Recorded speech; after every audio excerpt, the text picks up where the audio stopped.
Tribune.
Tribune.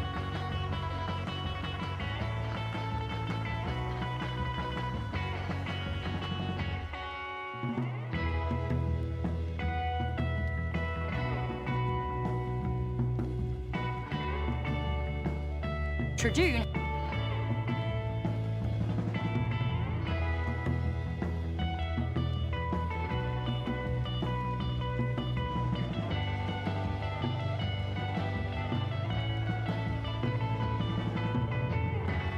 Tribune.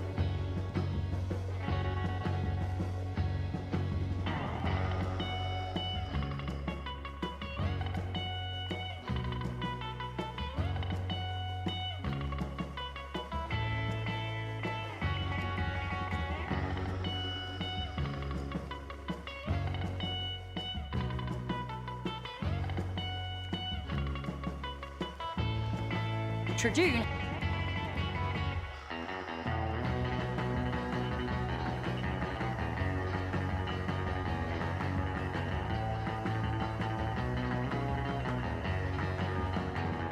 dur dur.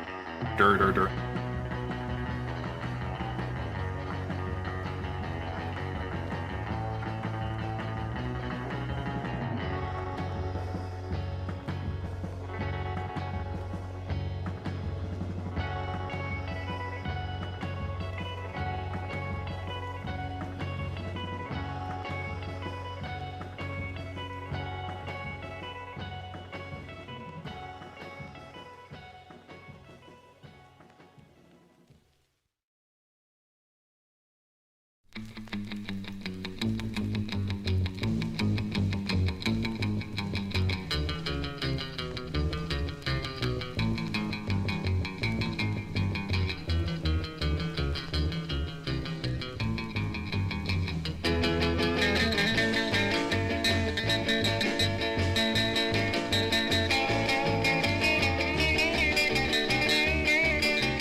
We come to this place for science.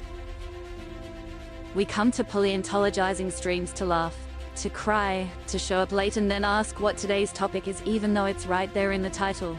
Because we need that. All of us. That indescribable feeling we get when the surf rock starts, and we learn something we've never known before. Not just entertained but somehow infotained, together. Baffling images on a tiny computer screen. Sound that I can feel. Dirter. A dirter is one of those things you get at the end of the paper towels, the cardboard thing in the middle, you go dir in it. Genus names I can mispronounce. Purdue. Somehow, extinction feels good in a place like this. Our common ancestors feel like the best part of us. And dinosaurs feel like they're still around. Because here, they are. Paleontologizing streams, we make fossils less dead.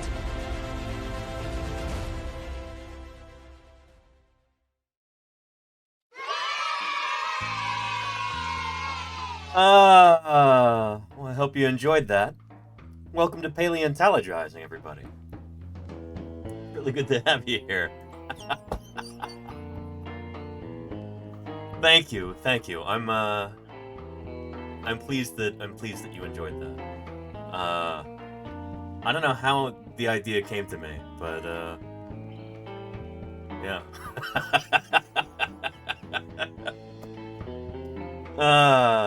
Welcome to Paleontologizing, everybody. It's really good to have you here. Happy Monday. Hope you all had a wonderful weekend. We're gonna have a fun stream today, so I hope you're ready for it.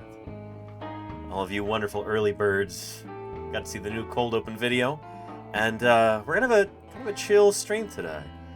It is Earth Day, of course, but honestly, every day is Earth Day for me.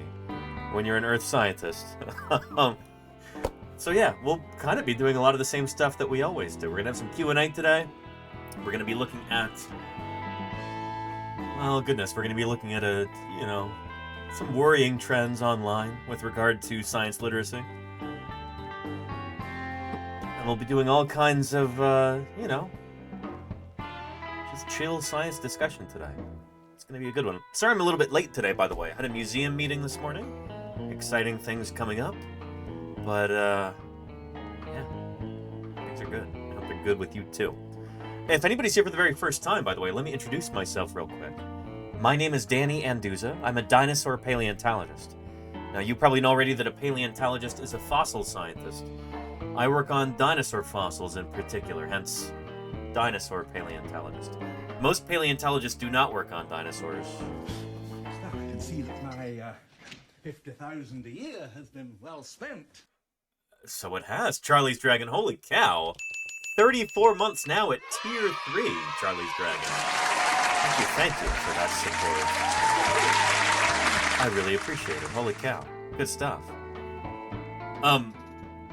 Yeah. Shoot, where were we?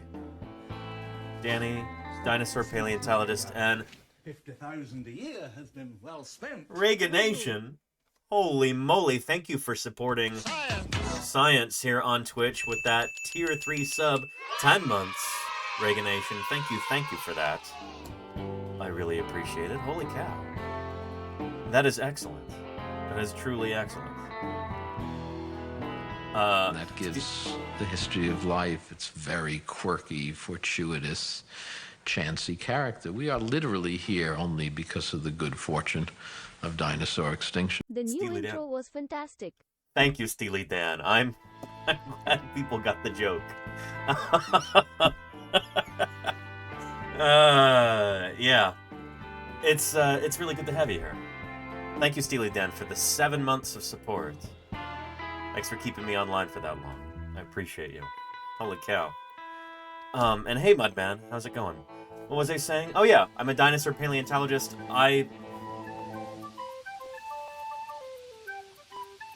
Reaganation. Starting off strong here with 5 gift subs.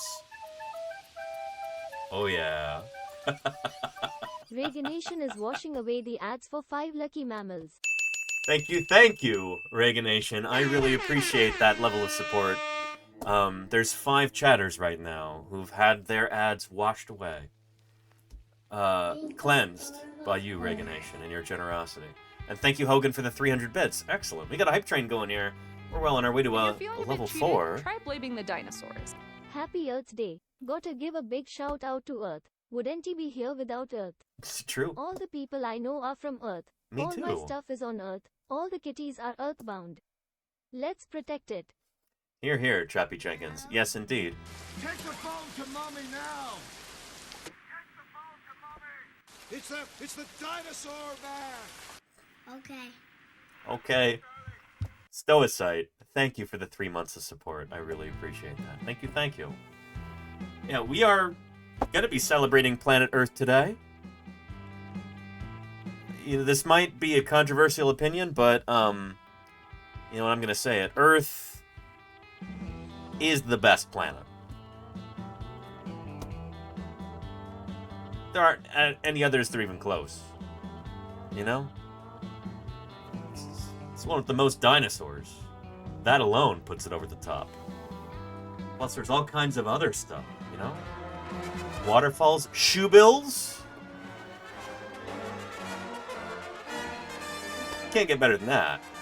Thank you, Anonymous Gifter. Anonymous is getting serious with those 5 gift subs. Thank you, Anonymous Gifter. You're as generous as you are mysterious. I really appreciate it. Thank you for that. I don't know who you are, but I appreciate you. Happy Earth Day. Good stuff. Still, I can see that Sculpin. 50,000 a year has been well spent. Holy cow, Sculpin. 11 months now at Tier 3. Thank you for supporting here on Twitch. Thank you very, very much, Sculpin. That is spectacular, and I really appreciate it. Those Tier 3 subs. A big part of why I can continue to do what I do here. Thank you, Sculpin, for making that possible with your support there. Confirm no other planet is close. It's true, the other ones are pretty far away. Omicron per se 8 is my personal favorite planet. Have you been there, Pemcat? Anyway, and Reagan Nation. Really spectacular. Spared no expense. Reaganation gifted 3 months of Tier 1 to Fall Machine 3 months 1790. of Tier 1. They've Reagan gifted Nation. 210 months in the channel. Thank you for that. Really appreciate the 3 months there to Fall Machine. Fall Machine, enjoy. Our perennial jokester will not be hampered by any ads for the next 3 months, 90 days. I will be out in the field digging dinosaurs before Fall Machine has to watch a single ad on this channel. That's pretty cool, Reagan Nation. Thank you for that. And Sculpin, holy moly. Sculpin taking the lead here, I think. Now with 10 gift subs, giving this additional 5. That is exquisite. Sculpin 01 is getting serious with those 5 gift subs. Holy cow, Sculpin. I really appreciate it. Thank you. Excellent. Thank you, Sculpin. Holy cow. That and your item donations last week. It's pretty impressive. There's a reason you got one of those VIP badges, Sculpin. The reason is you're awesome. I appreciate it. Off to a great start this week with the sub goal? Absolutely, Lordy. Look, we're already at 17. We're already more than 1/10 of the way to our sub goal for the whole week. And we're less than half an hour into our first stream of the week. It's pretty excellent. At this current rate, let's see, if I stream about 20 hours per week, we're 1/40th of the way through the week. 40 times 17. 40 times 17 equals 680. If we maintain this pace, we'll be up to 680 new subs by the end of the week. did not expect that to happen, but one can dream, right? But yeah, any more items can be bought by others. Thank you, Sculpin. Holy cow. Is that incredible? Let's pull up that wish list. Wrong one, okay. There we go. Yeah, let's see what we've got. There's a few more items on there now, but holy cow. Ethan had to scramble to find those. And thank you, Michael F01, for the 300 bits. I really appreciate it. By the way, Trappy, did I thank you for the 100 bits earlier? Thank you, Trappy. And thank you, Michael F. Getting our hype train there. We're approaching a level 6. That is excellent. Yeah.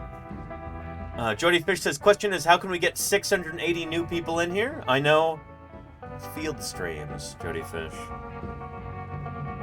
Yeah. With any luck, we will have about that many new people, if not more. You know? So yeah. An air horn? Oh yeah, we do have an air horn on here, don't we? What does that sound like? There we go, yeah. Deters dangerous animals. Uh-oh. I shouldn't go near it then. But yeah. Anyway, good stuff. Yeah. Ethan wanted to emphasize that none of these items are necessarily, like, absolutely essential, but they would certainly be nice to have. Contractor bags in particular are, I've used those a million times. We will use the burlap for fossil jackets and stuff. For plaster jackets. But yeah. Anywho. 5 more burlap bundles. Yeah, Jody Fish. I know. Good stuff. Yeah, and by the way, if anybody has purchased an item off of the wish list and they want to make sure that their name gets affixed to the item so they can see that in the field, we've got a label maker for that I purchased. Send an email to dinosaurcampaign@gmail.com. Let us know which item you purchased so that we can make sure it gets labeled appropriately and you can see it in use on stream and we can hold up the little label to the camera. Yeah.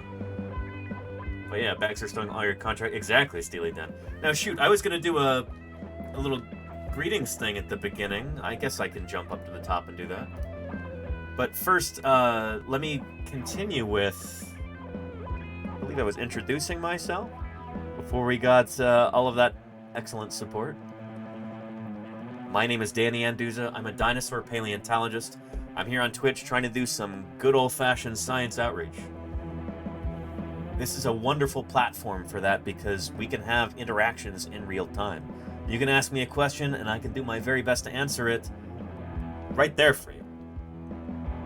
Live. That's what makes this kind of a unique place to be able to talk about science, to ask questions, to get excited about the study of the natural world. And I'm really looking forward to doing more of that this summer from the field. It's going to be in just over a month now that I'll be leaving for, well, first for Utah and then for Wyoming. Maybe first Nevada. I have to drive through Nevada. Anyway, the point is, the end of May, I'm going to be out in the field digging up dinosaurs. You don't want any air bubbles. In doing Izzy Black, welcome. In western Wyoming.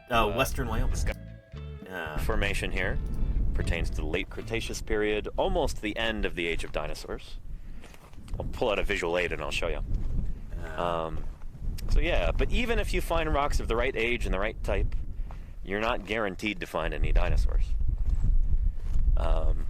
Like yesterday, I went out looking. Fisher and Nick and I went out prospecting, didn't find anything. So there's definitely a good bit of luck involved. But let me get these laminated sheets out. And let's find... I'm gonna make more of those for this year. Here we go. Nice. I should have done Explainer sheets. A proper time scale that's not Utah-based. But anyway, pretend this is dinosaurs. I gotta do that for this here. What we're interested in here are the ages. So we're here in the Cretaceous period. So this is the age of dinosaurs. Dinosaurs first evolve here in like maybe the middle Triassic there. Drink some water and then we'll do about 230 million years ago. Probably a little bit earlier than that. But those are the earliest ones we have so far. Down there. Then you move up through the Jurassic period. Right there, Jurassic. And then the Cretaceous. So we are right here in the upper part of the Campanian stage of the Cretaceous period. So about 70. Right there. So like almost at the boundary between the Campanian and Maastrichtian stages. The Maastrichtian is the last stage in the Cretaceous period. That is the last hurrah for the dinosaurs, except for a few species of bird that managed to sneak through that extinction event. But yeah, so we're going to be digging here at the end of the Campanian again in Wyoming at the end of next month. So really excited about that. Yeah, and I'll be live streaming it just like I did last year. Here's a link to that broadcast if you'd like to take a look. But let's see who's here in the chat. We've got Matt M33, Neverwinter Fool, Rachel Darling Endeavors, Dismodus, Phoenix the Archaeologist, Lenina, Science Streams. Science Streams. Belinda, I hope you had a wonderful weekend. It was cool to be able to tune into your stream for a little bit yesterday. Hope everybody's doing well. Oh, and shoot, Friday night, too. It was a lot of fun hanging out with you and Lita for Science News of the Week. Every Friday. Go follow Science Streams if you're not yet doing so. And Lenina, it was cool to be able to tune into your stream for a little bit on Saturday morning. I hope it went really well. I had to skedaddle after a while, but I made sure to leave my browser open so you would get that extra view. Did you get affiliate? I really hope you did. Yeah, I'm sure you did. We've also got Golganek. How are you doing? Welcome, welcome. Glad you liked the new Cold Open video, Golganek. That Texas Cryptid. Harry Vetch, Jody Fish, Tommy Ploticus, Steely Dan, Axeman, Mascari, Timmer's Crutch, Neilf, Gary and Callis, Yogurt Garrel. How are you doing, Yogurt Garrel? Welcome, welcome. Pharaoh Yoshi and Wombat Hole, Niffler and She Geek. Arle, how are you doing, Arle? Darkmock Rises and Lime SDR. Who else have we got? Let's see, Reaganation and Mudman. Lordy, how are you doing, Lordy? Welcome, welcome. Beekeeping and Real, how are you doing, Beekeeping? Hello, hello. Let's see, Button Mantra, Rusty Guy, Pimp Cat. Marley's 81 and Dread Pirate Robert. How are you doing? Welcome, welcome. Let's see. Scrolling. Sleazy does it again. Hello, hello. Michael F01. Gravity 1963. Hello, hello. British Asura. How are you doing? Scrolling. Joe 3E. How are things going with you? I hope they're good. Puppy Crabosaurus says hello. Right back at you, Puppy Crabosaurus. How are you doing? Amper Sam. Salute to you too. Is that a Delta salute? It is indeed. Amper Sam. A Delta Rain salute to you as well. One of our moderators and friend of the channel, Delta Rain, made that emote. Or that's her emote. Amper Sam. How are you? Jedi Mega Man. Grim Deviant, Nivi, Missivette, and Murph. How are you all doing? It's wonderful to have you here. Thank you for joining us. We are going to be having a fun stream today. A veggie lunch. That sounds good, Missivette. Yeah, excellent. Well, I had and Lenina, is that a new Lenina emote? Yes. Oh, that is creepy. Lenina, that's great. Congratulations on getting affiliate. That is exciting stuff. That is really exciting stuff. I'm going to have to subscribe the next time you stream. Beautiful, Lenina. Excellent, excellent. Yeah, others are pending. Cool. Yeah. Excellent. Everybody go follow the Lenina if you've not yet done so. Loyal moderator here and new affiliate. Congratulations, Lenina. Congratulations. Yeah. Lenina says, I mostly mod, but I do occasionally stream. Is that that's your description there, Lenina? We might have to make that more than occasionally. If you feel up to it. You know? Yeah. Anyway, good stuff. Good stuff. Well, let's talk a little bit about what we've got going on today. Some of you were here for my discussion with Balint last Wednesday. Part of which we were talking about these supposed giant ichthyosaur bones from Europe. Well, they've now been named. I may have said during that discussion that, like, oh, I don't think anybody would name this. This is really scrappy material. You know, not necessarily diagnostic, but I wouldn't name it, but somebody did. Anyway. And you know what? Cool. We'll talk about it in a little bit. Giant ichthyosaurs. Really spectacular. Spared And noise. Wombat Hole. Thank you for Wombat gifting Hole Danish gifted a tier Viking. 1 sub to Danish I Viking appreciate 71. that. Appreciate that very They much. have given 13 gift subs in the channel. There's another really exciting paper that came out last week. I finally had a chance to read. And I read it on Saturday morning, and holy cow. I'm not even sure if we're going to discuss it much this week. I might save that for discussion time with Balint on Wednesday. But man, am I excited about this new paper. It turns out an entire supposed family of dinosaurs might actually just be juveniles of other groups of dinosaurs. Thank you. You're welcome. If you're feeling No. a bit cheated, try blaming the dinosaurs. Go And- Dinos, happy Earth Day, glow And glow. happy Earth Day to you too, Miss Yvette. I really appreciate that. Yeah. And yeah, Salamander, holy cow. Andrea Cow's new paper, Compsognathids, including Ontogeny. these little guys. Might actually just turn out to be juveniles of larger theropod taxa. One heck of a table flip from one paper. I mean, people are gonna be upset about this, I can tell you that. I am a lot more amenable to that argument, I think, than most dinosaur paleontologists might be. I'd love to see some histo done on this. Like, most of the method stuff in the paper was more phylogenetic, but yeah. Anyway. Yeah. Exciting to see ontogeny once again proving its worth as a powerful tool. And Tabanji, how are you doing? And Casey Snowart, it's good to see Bonchi you. and their 15 raiders are about to get flattened by dinosaur content. Tabanji, how are you doing? Welcome to Paleontologizing. How did your stream go?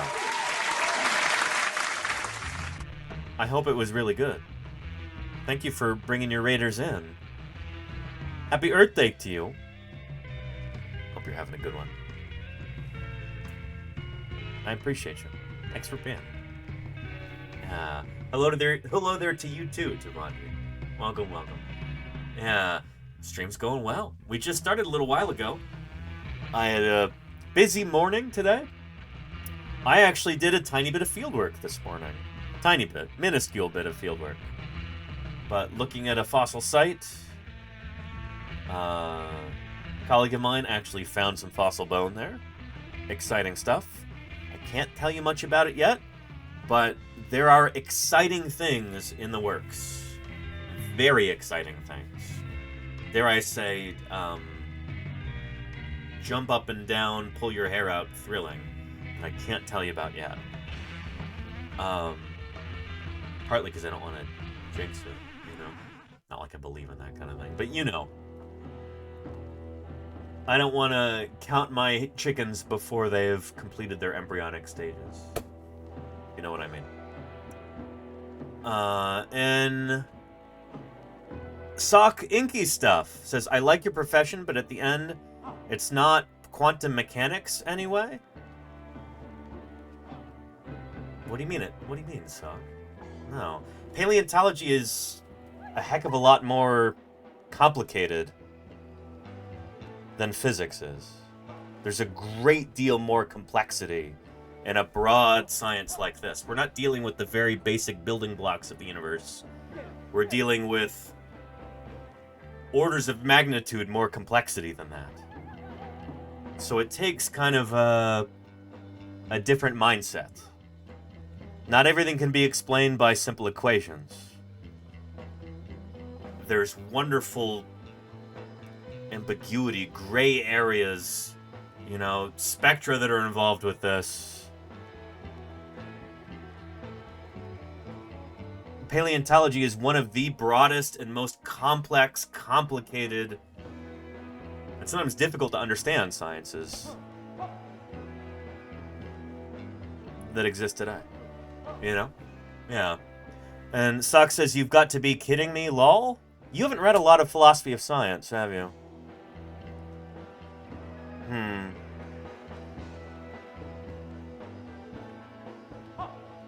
Yeah.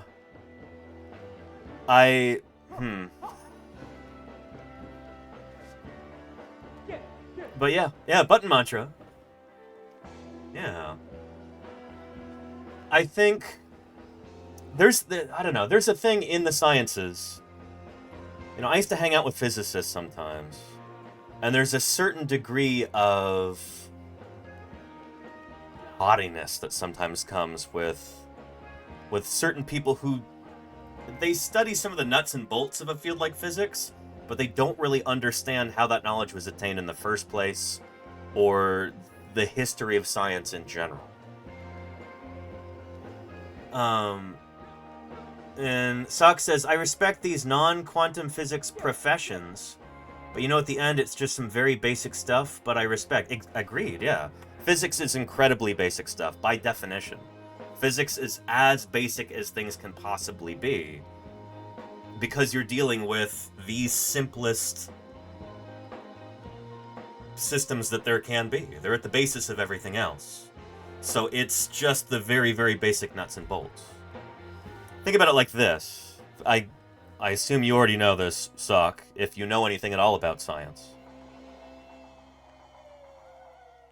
But different scientific fields are kind of like nested within each other sometimes.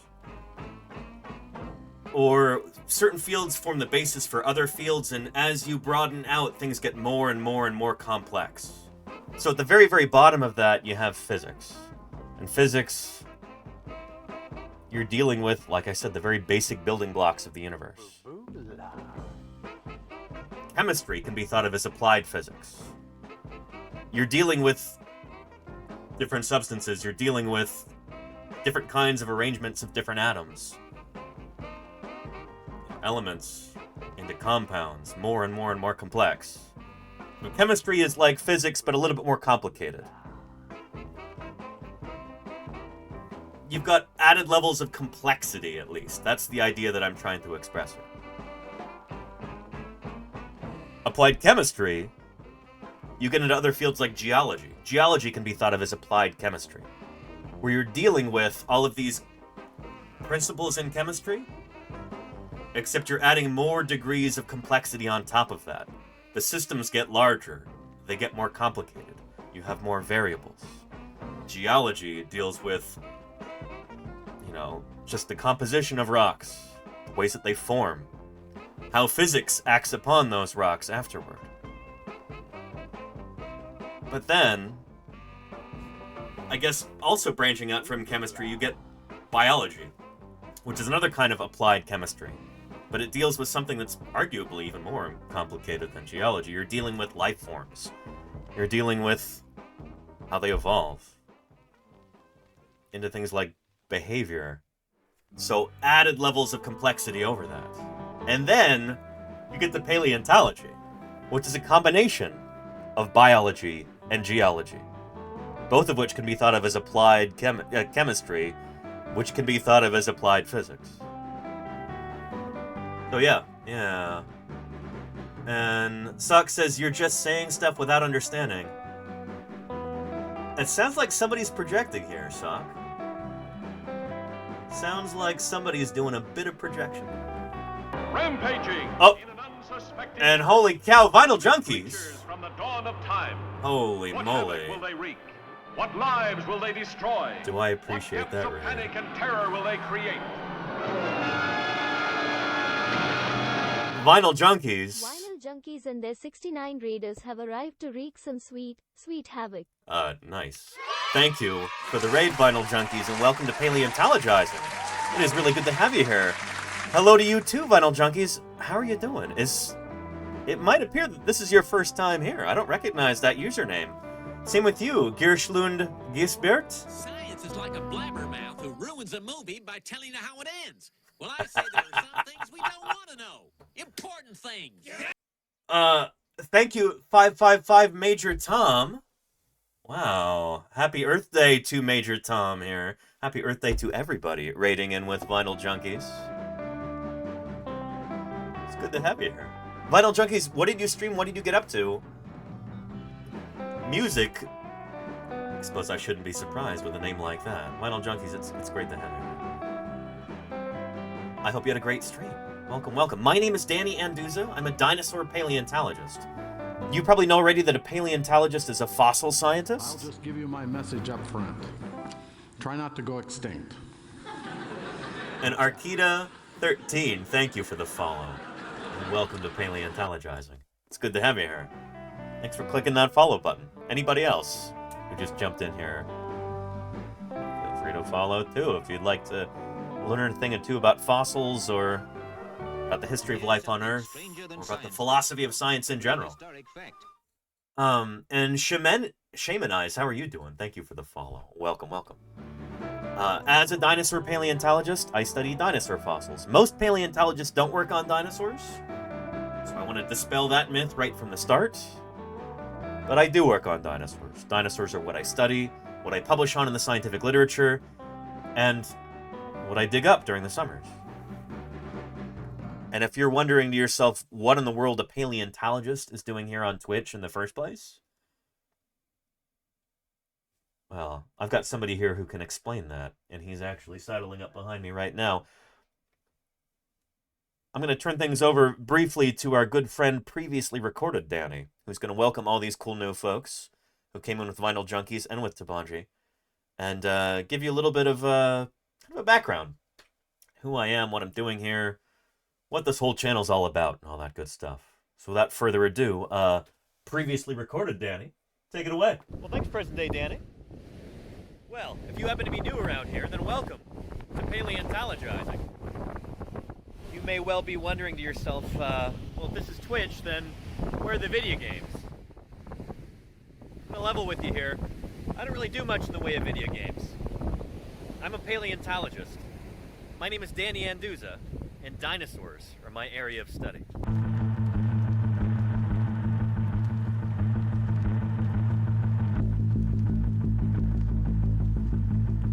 But how in the world does a paleontologist end up on Twitch? Well, you're about to find out. When I finished high school, I moved to Montana and immediately started work at the Museum of the Rockies, which at the time was an unparalleled powerhouse of paleobiology. That program was built by this guy. Famed paleontologist Alan Grant. Well, kind of. You consulted on that movie. I did consult on all those movies. And they said the guy Alan Grant was you. Yes. Yeah, well, fortunately, he didn't get eaten. Meet Jack Horner, the real-life Alan Grant.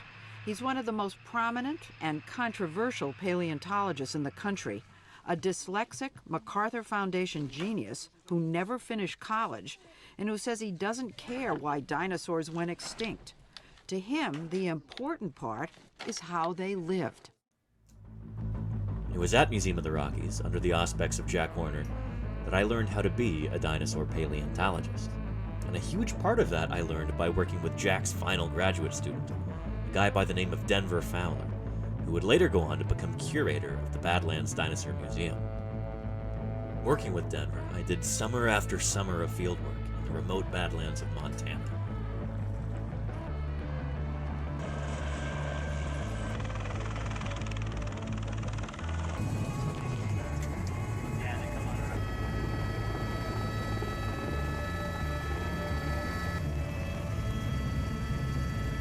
Together, we dug up more dinosaurs than we knew what to do with, fossil sites numbering in the hundreds. In 2012, I discovered a new species of ceratopsian dinosaur, hopefully soon to be published. The next year, we excavated the world's smallest and youngest Tyrannosaurus rex. Then, we dug up a brand new ankylosaur. Montana's news leader. 5 paleontologists are excavating what looks to likely be a new species of armored dinosaur. So we found its head, we found parts of its armor and plates, and so it should be a new species. Not bad, right? Well, anyway, much like my fieldwork, my research also focuses on dinosaurs. For example, here's Triarchunkus, the last of the Alvarezsaurs, just published in July of 2020. One of my current projects focuses on Spinosaurids. I can't really talk too much about that until it's a little bit closer to publication, so stay tuned for that. Anyway, let's get back to how I ended up on Twitch. A couple years ago, things in Montana were declining rapidly, so I picked up and moved on to greener pastures. I'm so glad I did. And with that new perspective, I also realized that I have very little patience with the soul-crushing bureaucracy within academia. So for the time being anyway, I decided to take my career in a slightly different direction. I got hired for a job in early childhood education. As a teacher, I get to have a positive impact on kids' lives and help them find a passion for science. Then, when COVID-19 showed up, the school had to close. But that didn't stop the teaching or the learning. We just moved online. All right, friends. So, we're going to be looking at a book in a little bit, but I thought we'd start off with a song. At 3, 2, 1. Oh, give me a home where the hadrosaurs roamed, where triceratops bellowed and grazed, where erosion uncovers bones we seek to discover, for to strike the whole world amazed. Home, home on the range, where the deer and the antelope play, where seldom is heard a discouraging word, and the skies are not cloudy all day.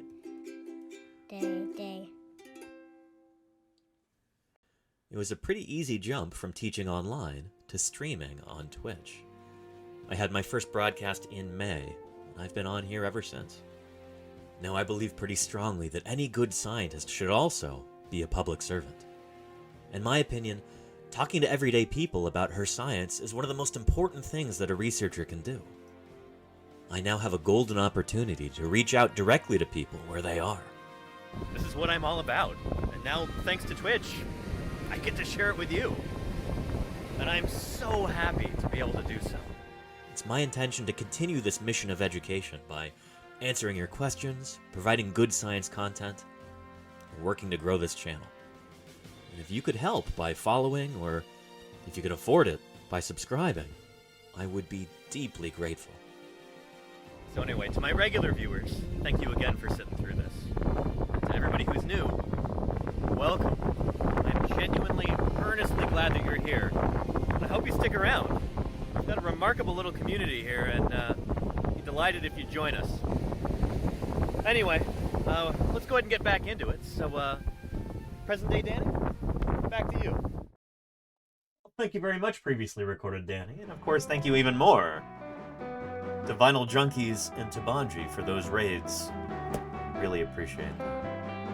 And if anybody is watching who hasn't yet said hello or followed or whatever, I just want to know you are perfectly welcome here in this community. And we're going to be doing some really, really exciting stuff this summer, so I hope you'll join us for that. A little over a month, I'm going to be leaving again for the field. And we'll be live streaming as often as possible out there. Up here. And I don't think you want to miss that. Well, maybe you do, I don't know. I'm not in charge of your life. But, yeah. I'm really excited to be out there again. This is a magnificent opportunity for some science outreach. you know, to bring scientific work direct to the public. Eastern Utah. Digging here in the Cedar Mountain Formation, the very, very beginning of the Cretaceous period. Mid-July through mid-August. Last night, started to set up camp. We finished setting up camp this morning, or mostly finished anyway. And we opened up the quarry today. So, welcome. And Sock, what are you even saying? Messages are hard to read. Like, I don't think English is this person's first language. So maybe we should be patient. Just run on sentences here. Just saying, don't worry, gotta be careful from science perspective. From advanced quantum mechanics. Yeah, this person's just a troll. I mean, we could laugh. Welcome, everybody. You are in for such a treat. But yeah. I think paleontology. This person, I don't know, clearly does not understand not just paleontology but science in general. So yeah. They definitely speak English. They just don't bother with punctuation. I said I don't think English is their first language. Is it Tateca one or Take One? Appreciate you. Take One. It's good to have you. Yeah. Anyway. And that's the thing. We've also had trolls in this community before who decided to stick around. And, like, there was a change in their heart. It doesn't always happen. But I try not to be super, super quick with the ban hammer on stuff like this. But yeah. Also, and Golganek and Lenina also made an excellent point about this, both of you. That's the really cool thing about science, is that it's integrative, especially nowadays. Different scientific fields meld into one another in ways that people couldn't really imagine before. I know paleontologists who have a background in mathematics, or in physics, or in computer science, or in carpentry, or plumbing, or lots and lots of different areas.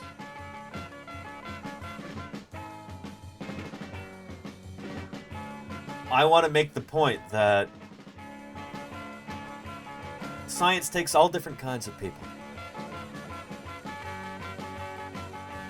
And comparing different scientific fields, and we're like, oh, this one is better than that one. If you're doing that, it's clear that you don't actually understand science. The idea of scientific inquiry and collaboration between fields is probably not something you have a lot of understanding of. So yeah. Science is multidisciplinary. Absolutely, Neverwinter. Holy cow. Yes. That's part of what we're going to be talking about today. So yeah. And Rose Sand, hey, thank you. 55 streamers, that's a lot. Appreciate you, Rose Sand. Yeah. And there you go, Mirror Space. I agree. That's a good point. Yeah. And Jimbo Slice says, I came to troll on Friday. Now I've been bamboozled. That's how we get you, Jimbo Slice. That's how we get you. Good to have you back, by the way. But yeah. And Racodactylus says, yeah, we're in the beginning of the era of interdisciplinary and transdisciplinary with science. Still got a lot of holdouts clinging to their silos, but most of us are moving past that. Yeah. And thank goodness. You know? Yeah. I always argue history of science and also some public engagement with science. Should be basic modules for every scientist. I'd like to see more of that. British Azor, yeah. I would like to see more of that. Yeah. And gravity, that's fair, you know? Yeah. And, let's see here. I think...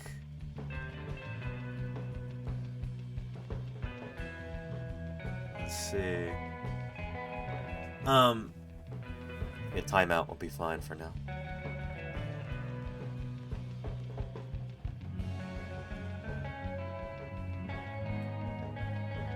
Anybody who's actually spent any time in a scientific field kind of understands, I think to a certain extent, that as scientists, we're all supposed to be on the same team, you know? To the extent that we're all trying to learn what is actually true about the world around us.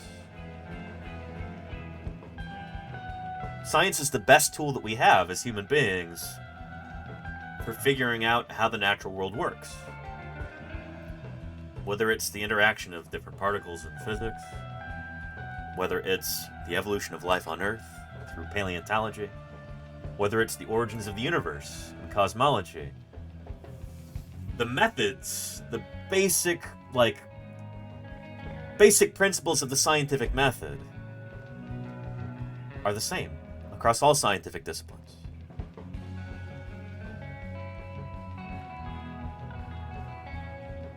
And honestly, there's a lot of people, a lot of very anti-science people, who get really upset about that.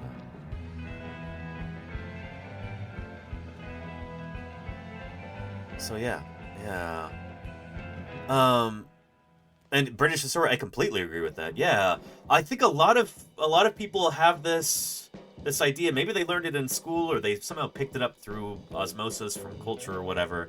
But they have this idea that science is like a body of knowledge. It's like a dusty book sitting on a shelf somewhere. Oh, this is science.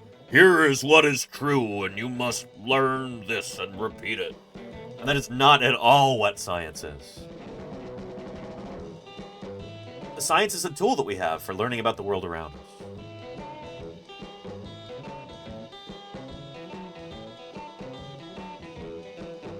And first and foremost, it is curiosity. Curiosity and intellectual honesty. And those two things are anathema to a lot of people. We're going to talk about something that I saw over the weekend. Yesterday, really, that I found kind of troubling. So it's time to commiserate about that a little bit. And talk about why science is important. So you don't get hoodwinked. You don't get fooled. You don't get tricked by people who would like to trick you and fool you. Take you for a ride. So in order to do that, we're going to take a look at a clip, oh boy, from Twitter, from the old social meteor. And, well, yeah, let's get into that.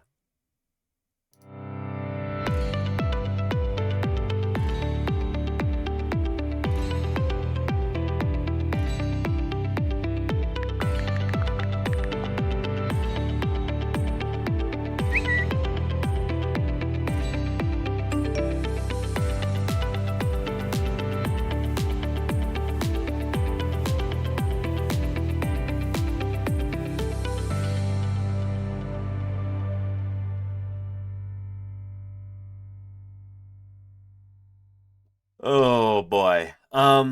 Yeah, so our kind of the inciting incident for this was this video that showed up online this weekend with these two guys talking. I don't know what your opinion is, everybody, on this guy, and I'm pretty sure I checked this for language beforehand. Anywho, apologies if there's anything uncouth in here. But I think it's important to talk about this a little bit. Everybody's favorite confused grandpa, Joseph Rogan, one of the most gullible people alive, talked with a, a right-wing huckster. Oh, hang on. Octavius King! Thank you. Goodness, Sweetie Pie, you were right in the way. What depths of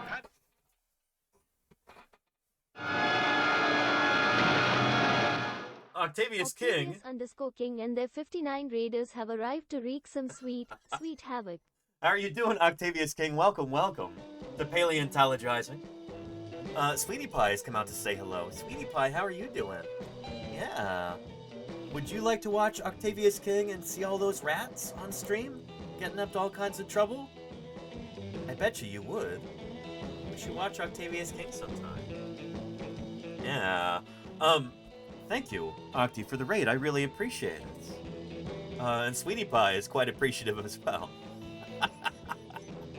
Ah, good stuff. Good stuff. Anyway, I hope you had a wonderful stream, Octi. Tell me how it went. I hope it went really, really well. Sweetie Pie, I owe you some treats, don't I? I gave you some yesterday, but I could give you some more now. Yeah. Yeah, what do you think, Sweetie Pie? Is it time for some treats? And yeah, Ricodactylus, it's nuts. It's crazy how, like, young Earth creationism and pseudoscience like that are making a comeback in a big way, it seems.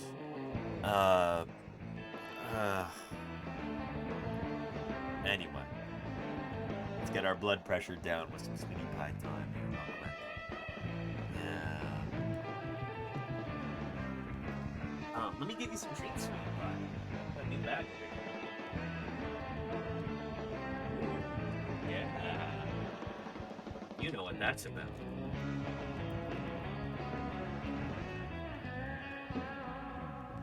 There we go. Oh, that's the good stuff. That's the good stuff. Yeah. And Britishnosaurus is my favorite thing about the history of science is appreciating that we're wrong most of the time, but we're wrong in the right way. Well, I mean, yeah, the thing is, when we're wrong in science, it helps us actually learn what's true. It's a process of elimination, you know? It's good when you're wrong in science because then hopefully you're learning what's actually right. You know, you can be wrong with purpose. That's the whole point of falsification. That's the whole point of running experiments in the first place. Oh yeah. Yeah. Defending your dissertation on a related set of subtopics concerning pseudoscience on Thursday. Well, Ricodactylus, yeah, your feed has probably been full of this clip as well. Yeah. Oh, Sweetie Pie. I'm sorry that you are so good and sweet, and we're gonna watch something that's so very not. Yeah. Well, thank you for stopping by, Sweetie Pie. Let's go ahead and watch this. So this is brought to my attention by Gutsick Gibbon. You should go follow her on YouTube if you're not aware of her work. I really need to send her an email sometime soon because I'd love to bring her on here as an interviewee on Paleontologizing. She does excellent science outreach work. As a paleoanthropologist, she studies the evolution of humans. So this is right up her alley as well. She says, phenomenal Hovind tier rhetoric. Kent Hovind is a convicted felon and young Earth creationist. Calls himself Dr. Dinosaur, Dr. Dino, despite knowing nothing about dinosaurs. He's like a creationist charlatan. But he's disrespected even among creationists. In creationist circles, Kent Hovind is looked down upon because his stuff is just bonkers, off-the-walls, loco for Choco Puffs nonsense. And here we've got Tucker Carlson engaging in some of the same kind of rhetoric. This is the opinion of someone who has not cracked open a biology textbook since high school and didn't really read it then either. Rogan is understandably flabbergasted in response, and I agree. It takes a lot to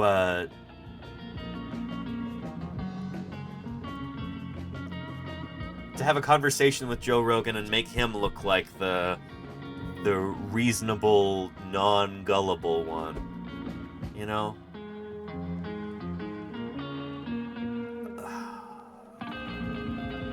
God bless Grandpa Joe. But he's got a good heart, you know? I think, probably. Seems like a nice guy, but man,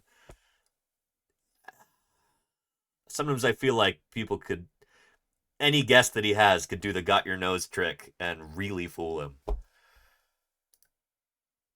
But even he is like, what are you talking about? When this right-wing nut job starts talking about science. Here, take a look. Just watch. Cares about you. You're important to the people But around if we don't you. think people are important, then what do we think is important? I guess that's what I'm saying. Not necessarily that we don't think people are important, but if evolution is real, and if there is this constant, it real? I don't know, but it's visible. Like you can measure it in. Joe is actually making a good point here. And I think he's had evolutionary biologists on his show before. He's at least aware of this kind of thing.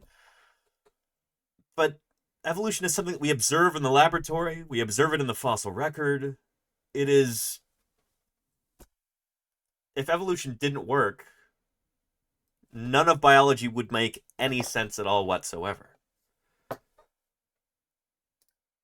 You would basically... There would be entire fields of science that just would not work. Chemistry and physics among them. Certain animals. You can measure adaptation. Yeah. But there's no evidence that evolution... In fact, I think we've kind of given up on the idea of evolution. The theory...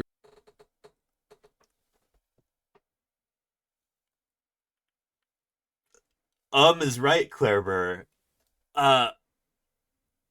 This is... Oh, man. These are creationist talking points that are kind of straight out of the 1960s. The funny thing is, modern creationists, young Earth creationists, don't even try and make these points anymore unless they are completely bonkers, divorced from reality, like tinfoil hat, smearing human waste on the wall kind of stuff like Kent Hovind. So, yeah. Animals. You can measure adaptation. Yeah. But there's no evidence that evolution... In fact, I think we've kind of given up on the idea of evolution. The theory of evolution as articulated by Darwin is kind of not true. Right? In what sense? Well, in the... I love that. I love that Joe pushes back on this a little bit, and you see him panic. You see him panic a little bit because he doesn't know what he's talking about. The funny thing is, this guy here... What's his real name? It's like Ferdinand Fauntleroy something. He's some East Coast wealthy fancy lad. Harvard educated, I think. He's like this wealthy heiress guy. He has like an Ivy League education. He should, in theory, know better than this. So the question kind of becomes, is he just really not very bright? Or is he lying? And I was thinking about this a bit this weekend, and the conclusion that I came to is that it kind of doesn't matter. Because when you've sold your soul as much as this guy has, you've kind of become a nihilist. I don't think he really believes in much of anything or really cares about what is true or what is not. I don't know. I think that'll come out as we watch the rest of this. You can measure adaptation. Yeah. But there's no evidence that evolution... In fact, I think we've kind of given up on the idea of evolution. The theory of evolution as articulated by Darwin is kind of not true. Right? In what sense? Well, in the most basic sense, the idea that, all life emerged from a single cell organism and... Oh, sorry. That's not really... He's kind of fumbling toward abiogenesis here, too. Which is not part of evolution. That's not something that we study in evolution. The origins of life are not really part of that. Almost all of the and Sandals and Pearls, thank you for the follow. Specimens of Troodon. Welcome to the channel. Appreciate that follow. And Eric, thank you for the 100 bits. He's pandering to the crowd who wants to abolish the Department of Transportation because men shouldn't drive women's cars. Yeah, there's some sort of weird political undercurrent in here that I might not necessarily be totally tapped into. Somebody who's kind of looking at this from more of a science perspective. But yeah, this guy is a fringe lunatic. I don't know. it's amazing to see like even people from other countries who hold like very right-wing beliefs, might be very conservative in other countries. They see this guy and they go, "What in the world is he talking about?" Like, get help. Anyway. Over time, and there would be a fossil record of that, and there's not. And There's not a fossil. This is hilarious too. This is somebody who knows nothing about fossils. And he's saying this with all of the confidence of just an extremely mediocre upper-class twit. We know nothing about fossils. I don't know anything about it, so it must not exist. The incredible arrogance and ignorance here is just wild. Organism, and over time, and there would be a fossil record of that, and there's not. And There's not a fossil record of transitionary species, like species that are adapting to its. And so even Joe knows this.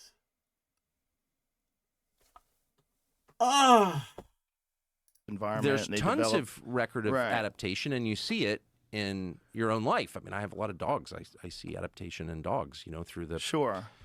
No, he doesn't. He's litter to making litter. that up. But no, there's no evidence at all that, zero, that, people, evolve seamlessly from a single cell amoeba. No, there's not. There's no chain in the fossil record of that at all.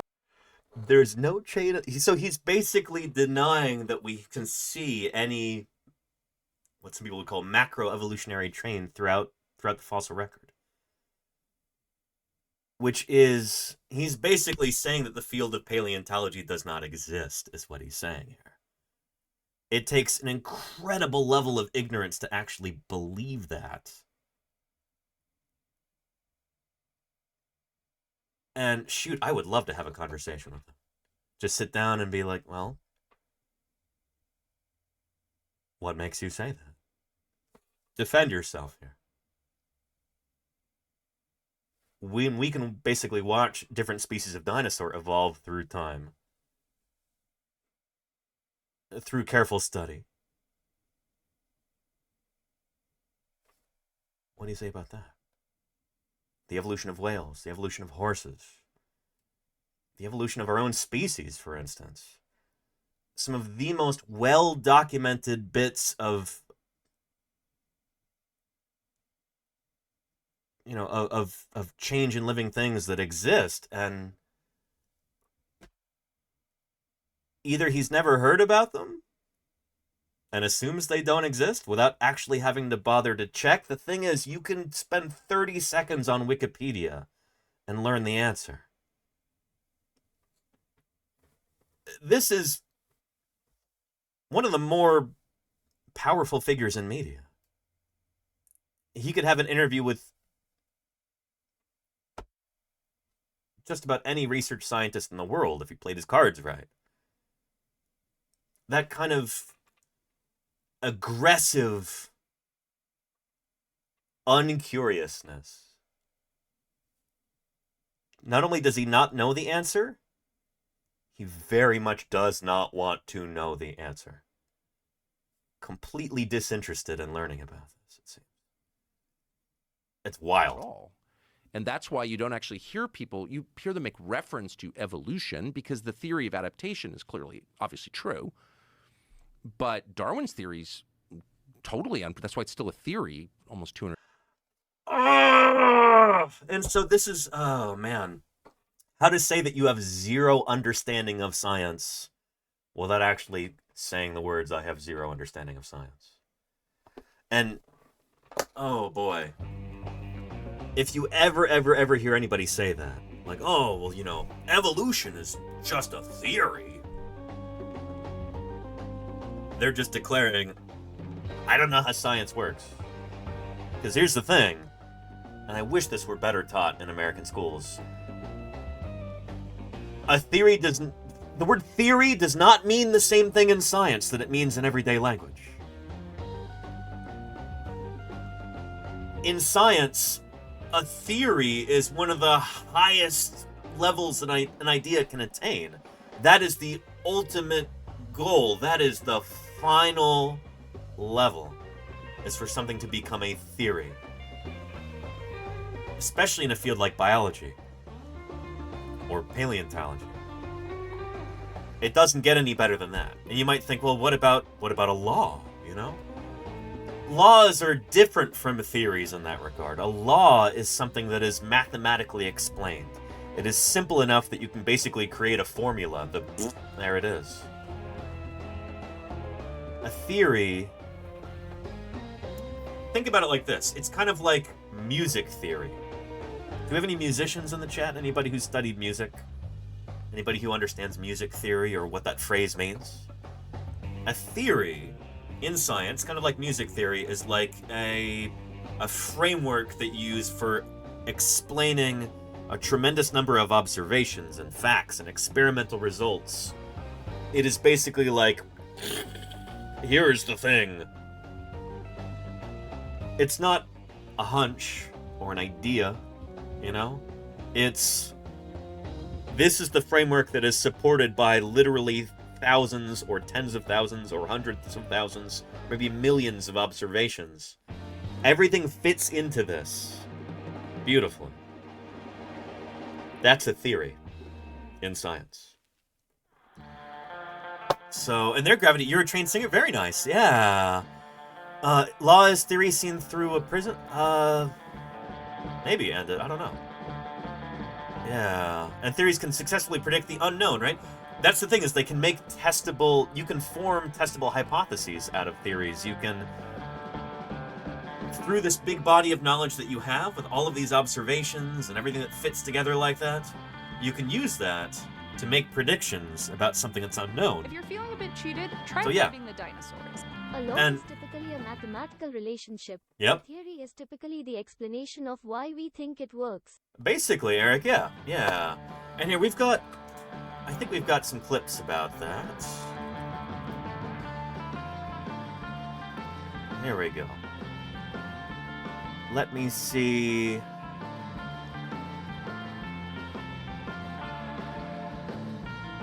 If I can find that. There was a lovely documentary about this.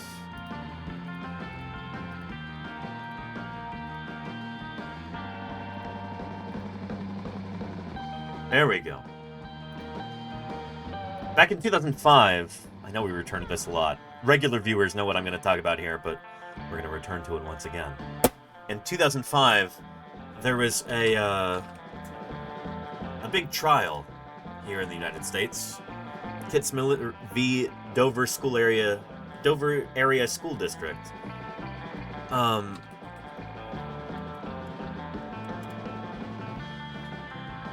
And basically, they were a group of religious fundamentalist creationists who wanted to have creationism taught in a United States public school. And so they tried to, like, force it in there, you know? And not go through the typical methods, you know, the standard ways that we have ideas taught in school is, you know, they have to be vetted. So you figure out that, you know, they're true, especially in science. They didn't want to go through that. They just wanted to stuff it in there for religious reasons. And it was, yeah, there was this big trial. It was, you know, headline news all over the world. And there's a lovely documentary about that from PBS Nova. Here is a trailer, and then we'll watch a clip from it, just to kind of set the stage here. There is an intelligent design. In the beginning, God created. Saying that you don't believe in evolution is almost saying we don't believe that the Civil War ever took place in the United States. An extraordinary court case ignites a small town. There's like a civil war within the community, there's no question. And puts science itself on trial. Very important things were at stake. One is the future of science education in this country. Nova reveals the story behind the headlines. Anywhere you turned, we were getting attacked. Witnesses started dropping like flies.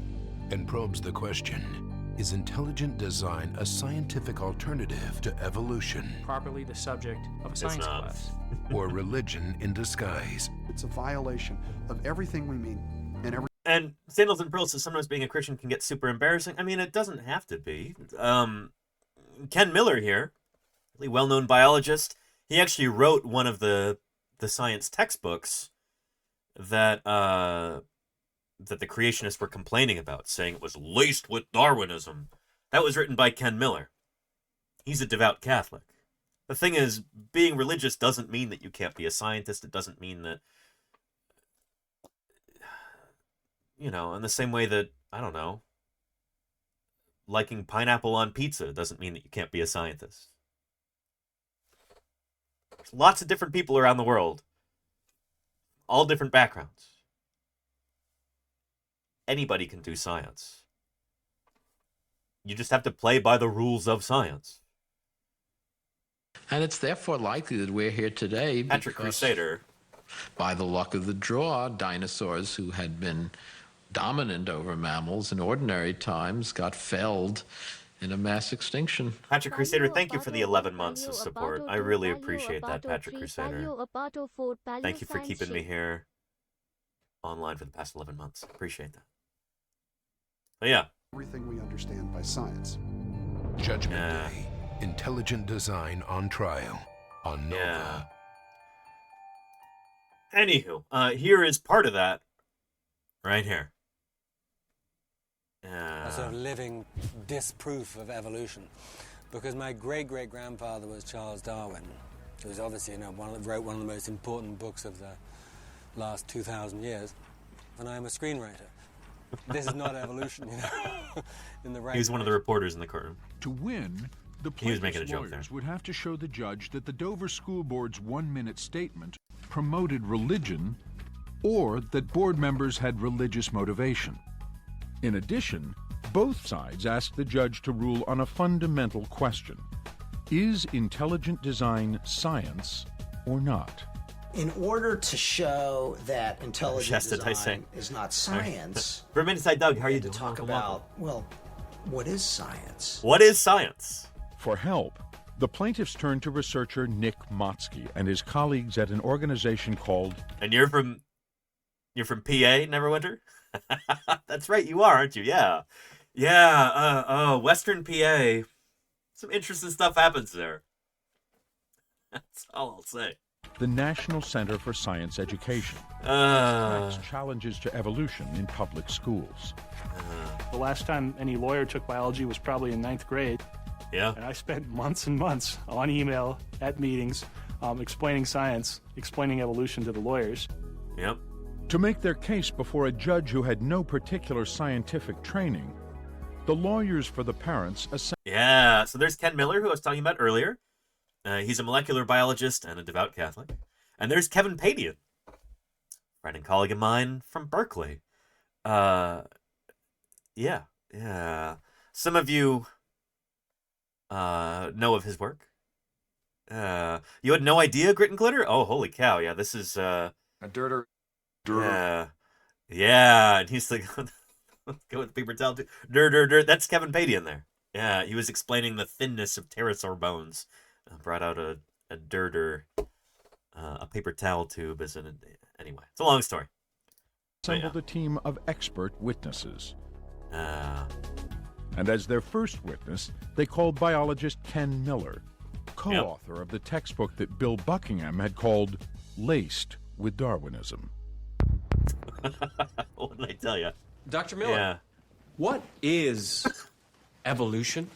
And hang on, it's on my birthday in 2005. This is lovely. So this is a little dramatization of some of the stuff here. Dr. Miller, what is evolution? Most biologists would describe evolution as the process of change over time that characterizes the natural history of life on this planet. And what was Darwin's contribution to evolution? Darwin pointed out that there's a struggle for existence. And hang on. Auxilla says, do you think humans will continue to evolve? I'm of the opinion we no longer follow survival of the fittest and therefore won't continue to evolve. So... populations generally evolve most quickly when there's like evolutionary bottlenecks and stuff like that. We're not going through that right now as human beings, thank goodness. Most of us are not being wiped out on a regular basis. But evolution is change over time across generations, change in gene frequency. And so human beings are still evolving, but natural selection might not be the primary driver of that. There will be other mechanisms as well. Natural selection is not the only game in town when it comes to evolution. But anything that changes the frequency in genes over time can be considered to be evolution. So, yeah. Muso says, I only get wiped out sometimes. I'm glad it's only sometimes. Yeah. But yeah. Our hands will evolve based on our device usage. I'm not sure, Sandals and Pearls, because that's the thing. In order for traits to actually evolve, they have to be like selected for in some sense, or you have to have like drift in that direction. The thing is, like, we as human beings, we're still, I guess you could make an argument that we're evolving much faster technologically than we are biologically. And I think I doubt anybody would really have any objection to that idea. Yeah. But the thing is, in order for change to occur, you have to have those genes become more prevalent throughout a population. And, it's not like people are going to magically develop smaller fingers in order to type on a Palm Pilot or a BlackBerry or something. Especially since those aren't around anymore. The thing is, like, technology evolves so much more quickly than we do biologically.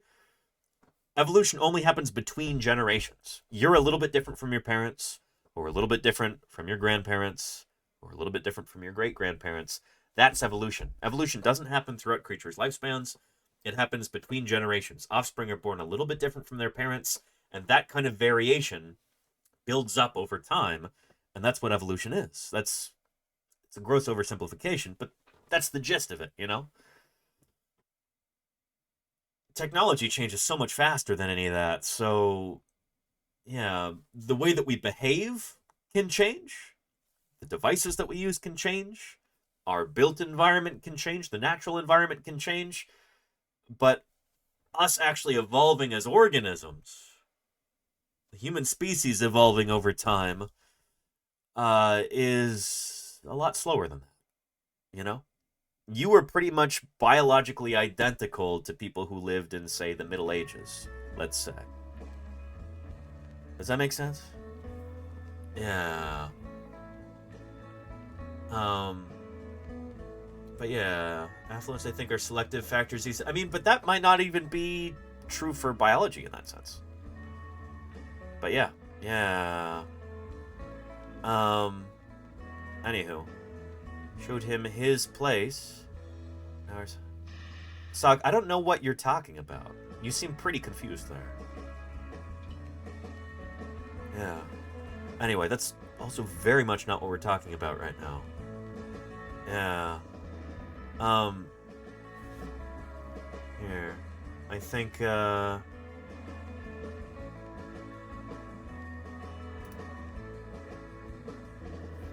anyway. Let's continue here. Oh, and by the way, Sok, I'm really glad you're here because I think you could use some of this very, very basic information about science. It's pretty clear you don't understand how science works. And so I hope you're paying attention here. This is partly for you, Sok. Whether we like to admit it or not, he realized that those organisms that had the characteristics that suited them best in that struggle, those were the ones that would hand those characteristics down to the next generation. And that therefore the average characteristics of a population could change in one direction or another, and they could change quite dramatically. And you're welcome, Auxilla. You're welcome. And that's the essential idea of natural selection. Yep. Starting with Ken Miller, the plaintiffs walked Judge Jones through the conflict at the heart of this case. Miller testified how Darwin's theory pictures the history of life as a tree, with species gradually evolving into others over millions of years, So it's producing kind of the basic new idea branches and twigs, a process that gives rise to all the variety of life, from bacteria to Darwin's finches to ourselves. Yep. But intelligent... So this is like the basic fundamental idea in all of biology, which is a shame because it's not normally taught in American schools, at least, until maybe you get to like the college level. Then maybe you might hear about phyletic evolution like this. You might hear about, you know, how different organisms came to be. You know, me and, you know, cats like Sweetie Pie.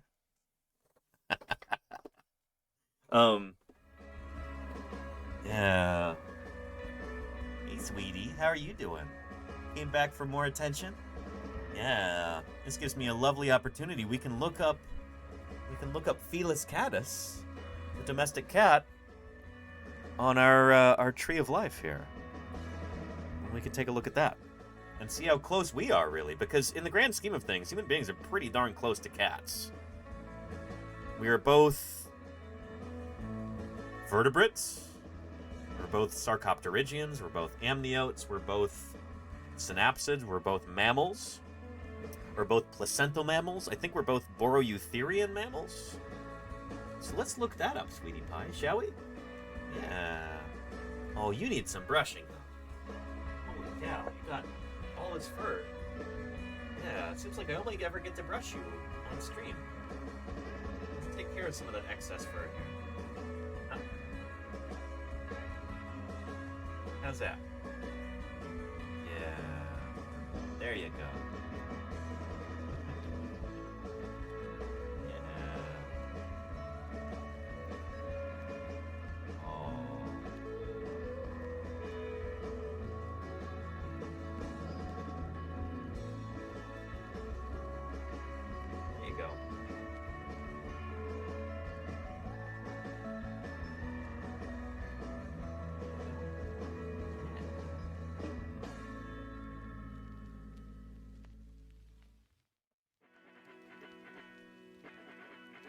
Look at all this fur we're getting. That's nuts, Sweetie Pie. There's so much. So much. Yeah, but we'll look up where you and other cats are on the grand tree of life. We'll look at how close that is to us as human beings. Because primates are not that far from carnivores in the grand scheme of things. We're a lot closer to cats than we are to, I don't know, like,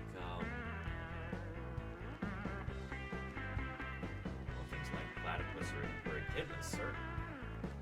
But also things like kangaroos or other marsupials. Or, I'm trying to think of who else would be further from humans and cats. Don't drink out of my water there. It's for me. There's ice. I'm not gonna like it. Alright, let's look that up.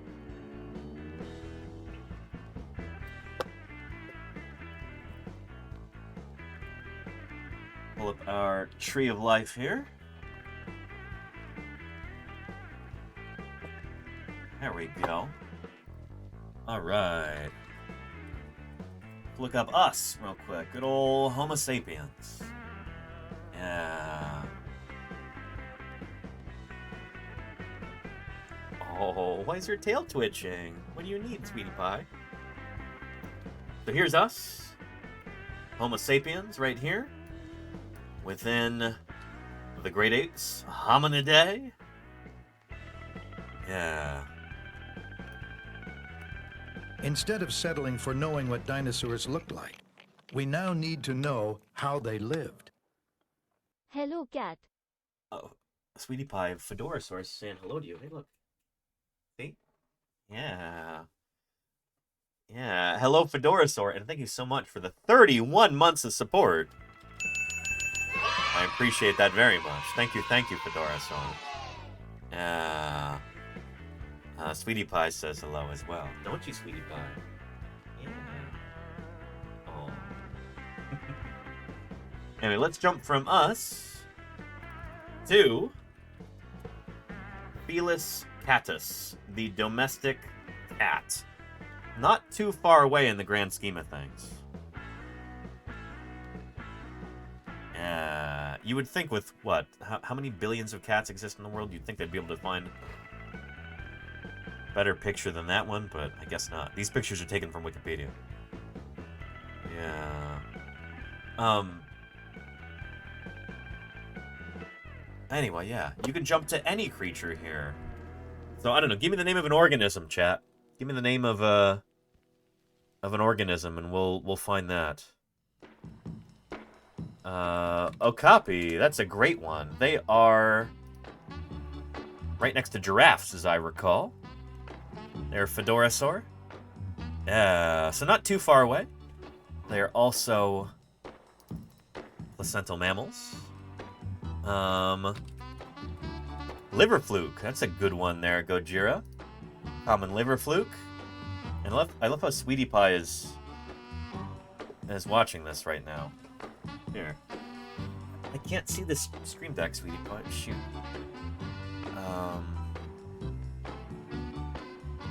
Where's my cat cam?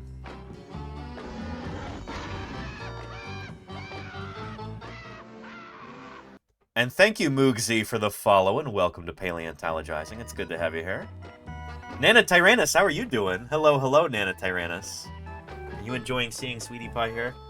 Sweetie Pie, I can't see the cat cam. There we go. Yeah. So, common liver fluke right here. Well, let's jump from that to capybara, Sweetie Pie. Dinosaurs hold a special magnetism for children. Oh, look at that move around. Yeah. Look at that. Isn't science grand, Sweetie Pie? Look, capybara. Yeah. You watch that cursor? Oh, she loves the cursor.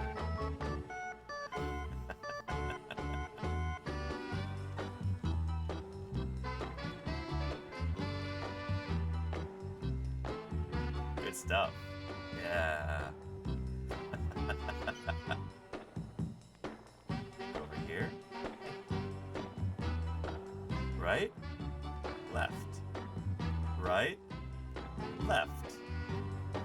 Right? Left.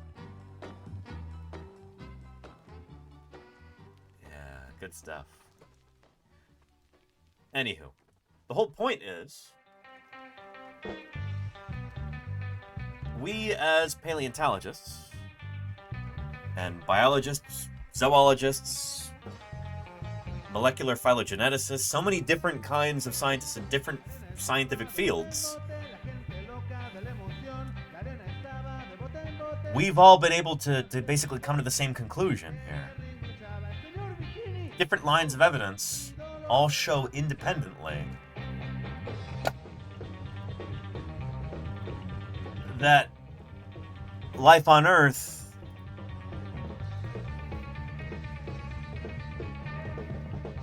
can basically be described as like a tree like this.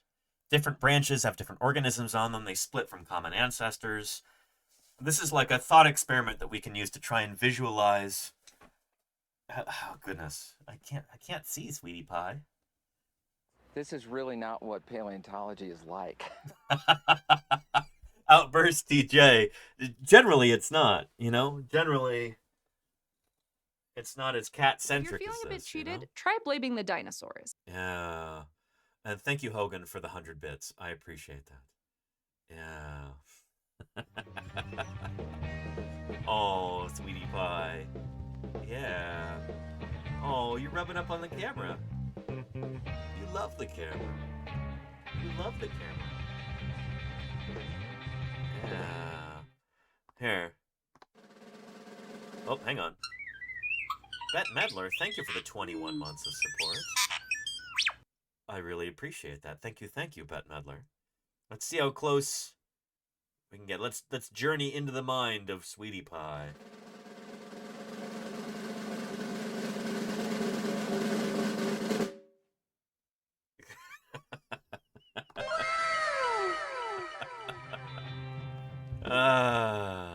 Yeah.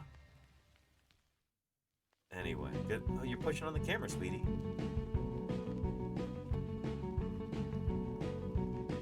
What are you doing that for?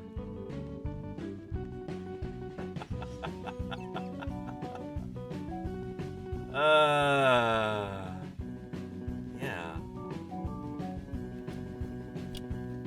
Anyway, we got to get back to the topic at hand here. So let's return to this.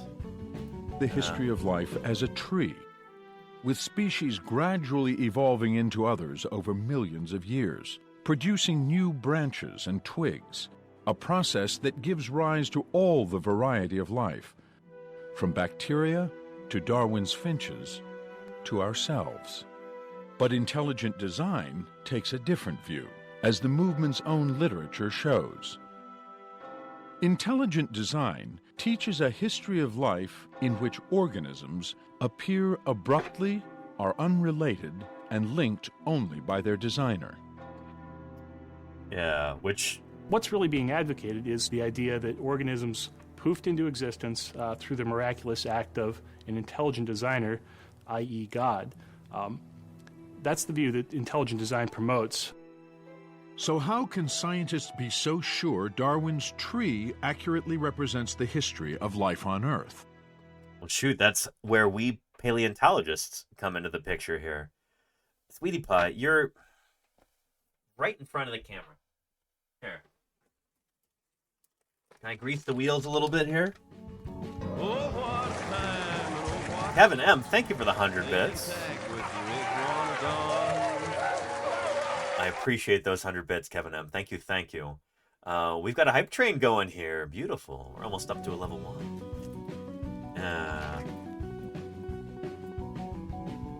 Here we go. Hey. There you are.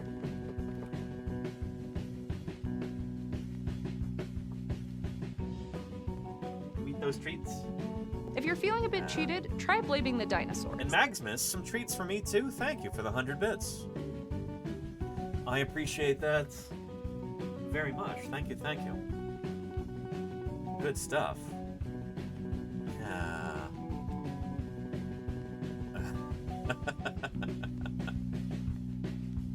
Yeah. And Harry says they independently poofed into existence, but they were cleverly designed down to the molecular level to look like they share a common ancestor. That's the thing, is that if you... Oh, see you later, sweetie. And thank you, Treats for Danny. Hogan, for those 200 bits. I appreciate that very much. Thank you, thank you. Those tasty, tasty bits. I appreciate that. Yeah, shoot, if you actually earnestly believe that a creator like God poofed all of these creatures into existence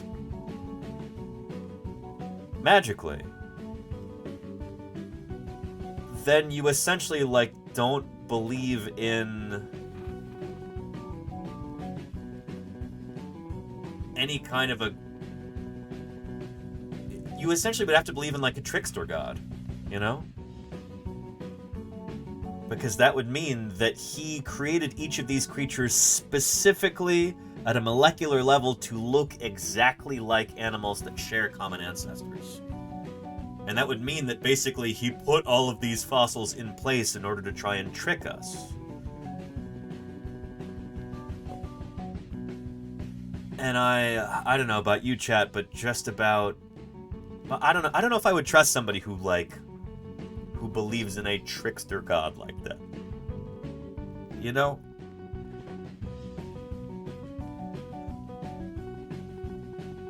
Why would he go out of his way to make everything to look exactly as if it had evolved naturally? Why would he put all of that evidence in place like that? It's just... As it turned out... I don't know. It boggles the mind. Timorous Crutch says Bill Hicks. Bill Hicks did believe that, didn't he? Yeah.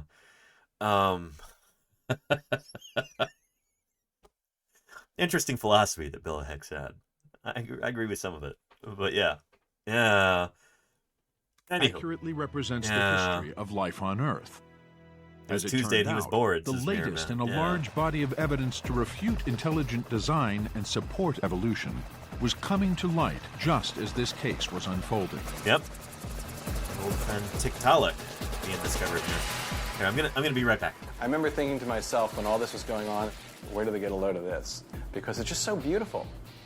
Darwin believed that evidence for his idea of common ancestry would be unearthed in the form of transitional fossils. For example, if, over millions of years, fish gave rise to land animals, as evolutionary theory predicts, we should find fossils of extinct creatures that are part fish and part land animal. In 1999, paleontologist Neil Shubin and his colleagues set out to find just such a creature.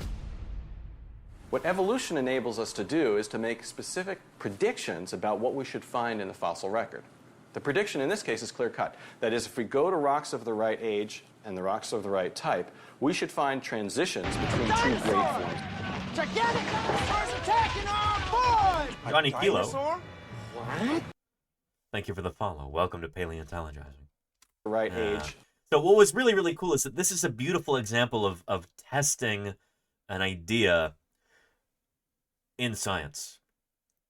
Paleontology specifically. So Neil Shubin and his team, they were looking for the origin of tetrapods. They're looking for some of the first lobe-finned fishes that would have come up onto land. And they, based on what we know about these critters, about lobe-finned fishes, about like basal sarcopterygians like this, is that this transition from water to land probably took place in the Devonian period. And so if you can find in the world where rocks from this particular period are exposed, you could go there and try and actually find these fossils. There's a testable prediction there. You're putting your money where your mouth is. You're saying, if these creatures came up on land at this particular time, we should be able to go to where rocks of this age and this type are exposed on the surface, and we should be able to find those fossils. So it's a real, you know, they kind of went all in on this, testing this idea. But yeah, and Auntie Kathy is with a C, right? That's right, Claire Burr. Is Auntie Kathy here right now? Yeah. Oh, and Johnny Kilo, how are you doing? Thank you for being here. And you're better at intros than you think you are. Appreciate you. Thank you for the follow. Oh, yeah. Oh, she's on the video rep. Oh, gotcha, Claire Burr. Thank you. Yeah. Anyway. And the rocks of the right type, we should find transitions between two great forms of life, between fish and amphibian. Many scientists think life began in the water at least 3.5 billion years ago. More recently, about 375 million years ago, the tree of life branched as primitive fish evolved into amphibians, such as today's frogs and salamanders, which live part of their lives on land. Armed with this prediction, Shubin and his colleagues organized an expedition to one of the most desolate places on Earth, the Canadian Arctic, about 500 miles from the North Pole, where rocks of just the right age are exposed. Yep. Here, they hope to fill a gap in the branch of the evolutionary tree that leads from primitive fish to animals with... Primitive fish. I mean, these are advanced by it. You know, primitive is such a relative term. It's also a little bit uncharitable sounding. Primitive fish. What we're talking about here are sarcopterygian fish. So in this case, go back to this tree of life over here.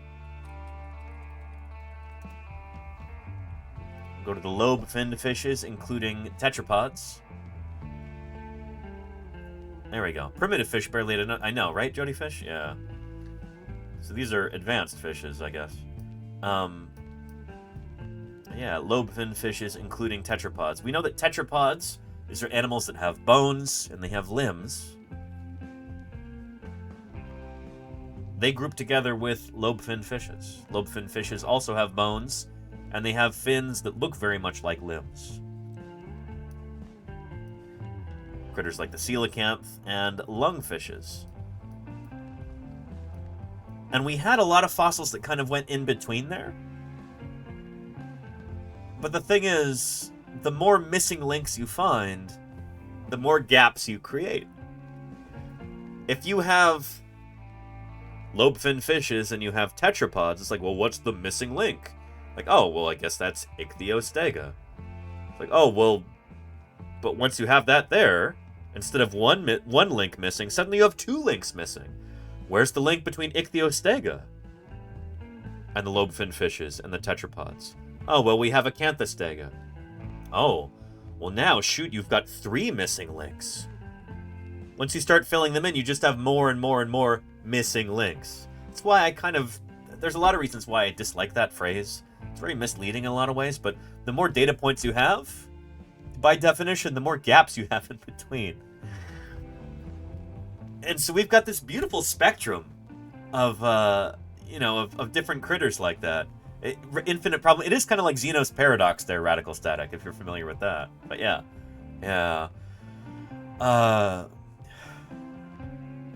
Anyway, Tiktaalik was another wonderful critter that was discovered here that helped bridge this gap, or depending on how you look at it, create new gaps. Because every time you put one in the middle, then suddenly you've got, oh, well, now there's, instead of 1 gap, now there's 2. You know? Yeah. With 4 limbs, or tetrapods, by finding a fossil of an animal that shared characteristics of both. Yep. But after 3 summers of digging through there go hundreds of Golganek, yeah, tons of exactly. rock in this harsh environment, they had found little of interest. They returned the next year for and one Distiller, last how are try. you doing? Welcome. Money was running out. This was it. We were told this was our last year up there. It's like counting in decimals, exactly, Clever. And then in 2004, in the 3rd day of the season, a colleague of mine was removing rock and discovered a little snout sticking out the side of the cliff, just like exactly like this. And he removed more rock and more rock and more rock, and it became clear that this was a snout of a flat-headed animal. And that's when we knew, flat-headed animal at 375 million years old, this is going to be something interesting. Yeah. They called it Tiktaalik, which means large freshwater fish in the language of the local Inuit people. And it's one of the most vivid transitional fossils ever discovered, showing how land animals evolved from primitive fish. Just exquisite. Over here you have a fish of about 380 million years old. And what you see, just like any good fish, Beautiful it has coelacanth scales on fish its there. back and fins. You compare that to an amphibian, you find a creature that doesn't have scales, and it's modified the fins to become limbs, arms and legs, and the head's very different. It has a flat head with eyes on top and a neck. What we see when we look at the fossil record, at rocks of just the right age, is a creature like Tiktaalik. Just like a fish, it has scales on its back and fins. You can see the fin webbing here. Yet when you look at the head, you see something very different. You see a very amphibian-like thing with a flat head with eyes on top. It gets even better when we take the fin apart. When we look inside the fin, as in this cast here, what you'll see it is bones that compare to our shoulder, elbow, even parts of wrist, bone for bone. So you have a fish at just the right time in the history of life that has characteristics of amphibians and primitive fish. It's a mix. And just as evolutionary theory predicts, Tiktaalik suggests a tree of life, with one species giving rise to another. I don't know if they're very good at skateboarding. The discovery of Tiktaalik was still being written up at the time of the trial, so it couldn't be used as evidence. But Shubin's colleague, paleontologist Kevin Padian, showed the judge examples of other fossils with transitional features that support Darwin's tree of life. My testimony in the trial was basically taking a day and showing the judge how we do our work and what the evidence is. How dinosaurs evolved into birds. Oh, yeah. As seen in creatures like Archaeopteryx, which has a long tail and teeth like a dinosaur, but feathers just like a modern bird. Yep. How ancestors of modern reptiles evolved into creatures now extinct that share a common ancestor with mammals. And how surprisingly whales evolved from large land animals that returned to the water. Whales are a kind of hoofed mammal.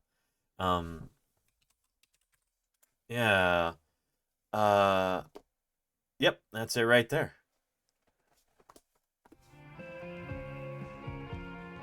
We've got fossils of every one of these critters here.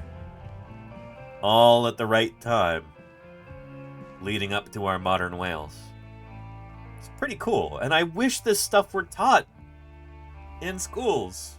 Some kids are really lucky, and they've got a really, really good biology teacher in middle school or high school, and they've got a school district that, you know, allows actual science to be taught, but there's so many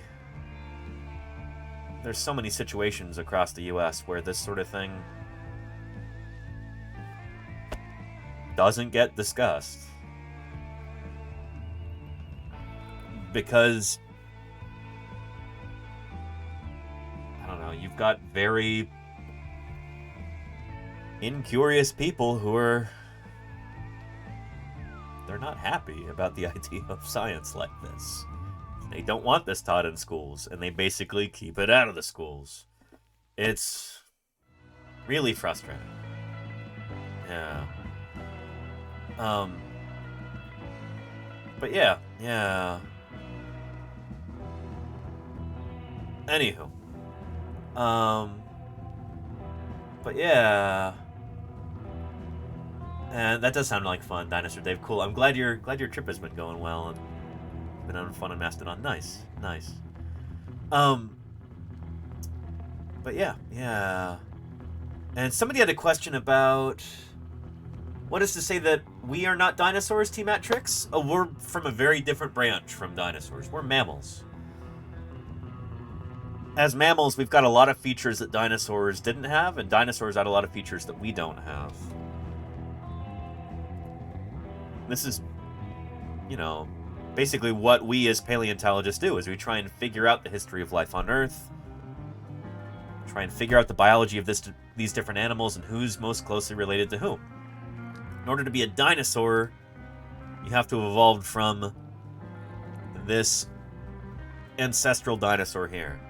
This is the way that we classify living things as scientists. It's all based on evolution. If you don't understand evolution, you don't understand classification, you don't understand biology.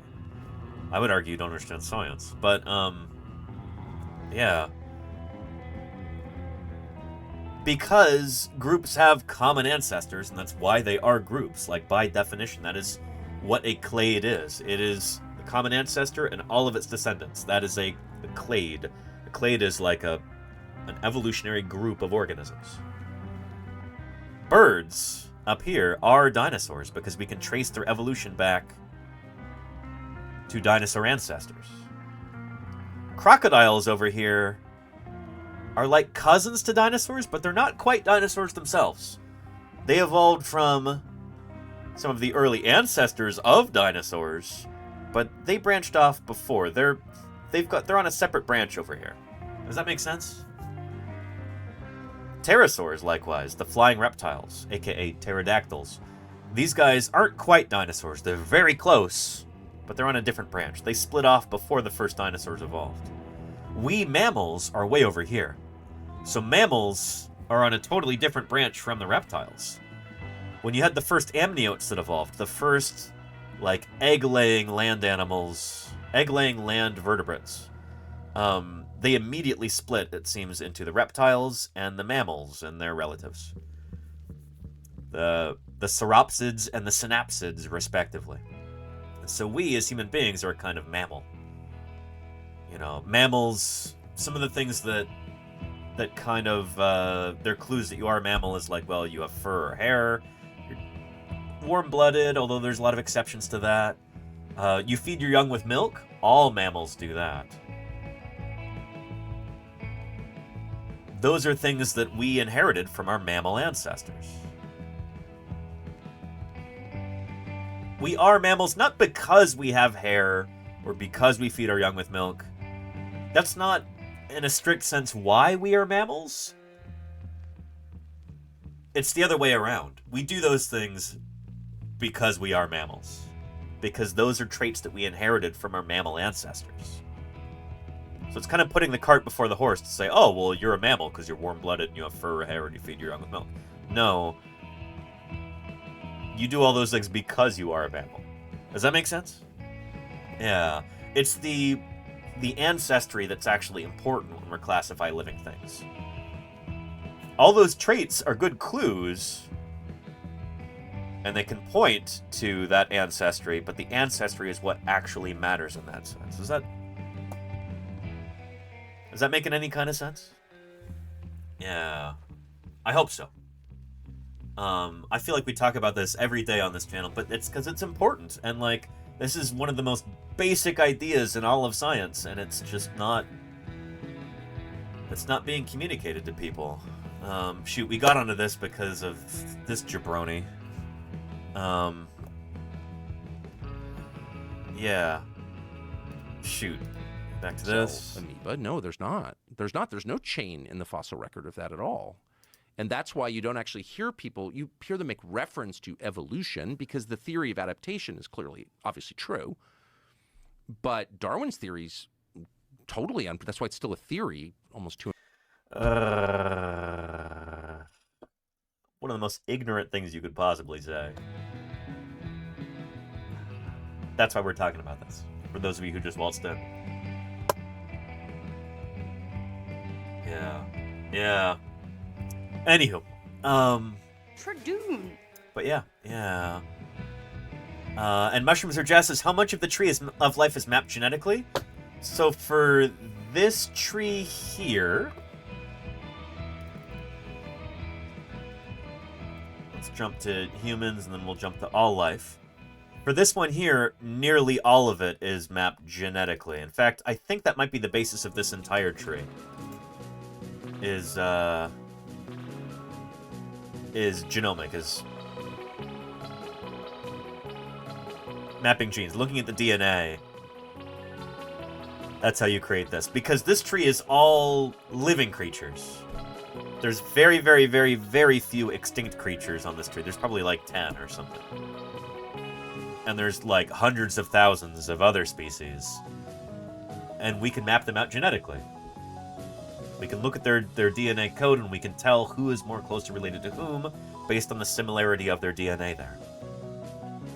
And then, we can also go into the fossil record. We can look at all of these different organisms, and even though we can't get DNA for them, we can compare the structures of their skeletons, their body parts, what they look like, and that all kind of fits into this as well. Different lines of evidence, different scientists from different fields, all kind of attacking this problem, trying to figure out this mystery of the origins of biodiversity, coming at it from different angles and all coming to the same idea. It's beautiful, and it's in its sheer elegance there. That we, as scientists from different fields, it's kind of like the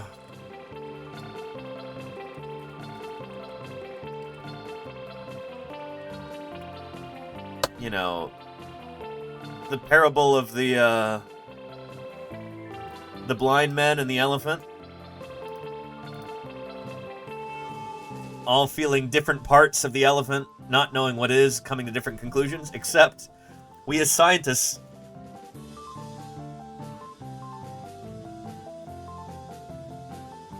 we weren't there to witness the evolution of life on Earth. I guess that could be an analogy for the blindness in this case. But we all use our different fields of science to try and figure out what it is. And you know what? We all come to the same conclusion. That's the beautiful thing, is that if you're doing it right, it works. It's not like, oh, well, this is this and this is that. Sometimes we have disagreements about things for a little while. And then more evidence emerges and things slot into place. So yeah. Crazier Weasel says, make predictions, collect evidence, see if a prediction is correct. Bingo. And if a prediction is not correct, try and figure out why. That's how science works. Yeah. But yeah. Anywho. And Jody Fish says, science is the process whereby the blind men switch positions and find out how much more they don't know from each other. Yeah, that's actually, I love that, Jody Fish. That's beautiful. We talk to one another. We look at things from each other's perspective. We hold scientific meetings. We review each other's work. We're all trying to figure it out together, you know? So yeah. Anyway.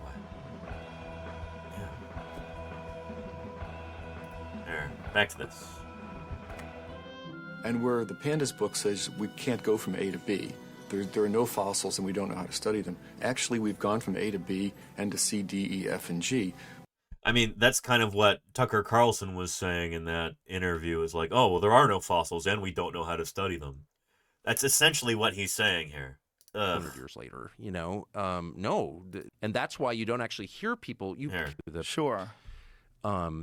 Here, let me go back to the beginning of this. It's maddening, but we're going to watch it anyway because, you know what? This is a good springboard for discussion, and it's important to talk about, you know? Because people like this have real power. They shape the discourse. They're in the media. They're on TV, blah, blah, blabbing away. So it's important to, I guess, combat that with some actual science here. That's what I'm trying to do.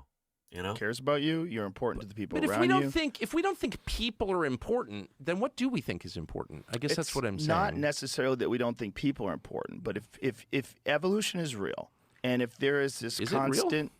I don't know, but it's visible. Like you can measure it in certain animals. You can measure, like you can observe it in the laboratory or in the fossil record. You can see it, you know, in the genomes of living things. He might as well be asking, we've all heard of the moon, but, has anybody really seen it? I've never been there. I don't think it's real. I don't think the moon is real. We're really going to trust these scientists, with their lunacy about the moon, a giant object in space? We're really going to trust them about that? That's essentially what he's doing. Your adaptation. Yeah. But there's no evidence that in fact, I think we've kind of given up on the idea of evolution. The theory of evolution as articulated by Darwin is completely wrong. Not true. Right? In what sense? Well, in the most basic sense, the idea that all life emerged from a single cell organism and over time, and there would be a fossil record of that, and there's not. And there's not a fossil record of transitionary species, like species that are adapting to. So again, even Joe knows that there is. Its environment. There's tons of record of adaptation, and you see it in your own life. I mean, I have a lot of dogs. I see adaptation in dogs, through the... Sure. He doesn't actually, by the way. That's the thing. Unless he's, selectively breeding dogs, he's not seeing that. He's just so full of crud.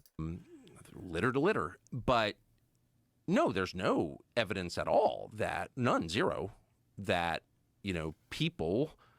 evolve seamlessly from a single cell amoeba. No, there's not. There's no chain in the fossil record of that at all. And that... I mean, we didn't evolve from amoebas are protists.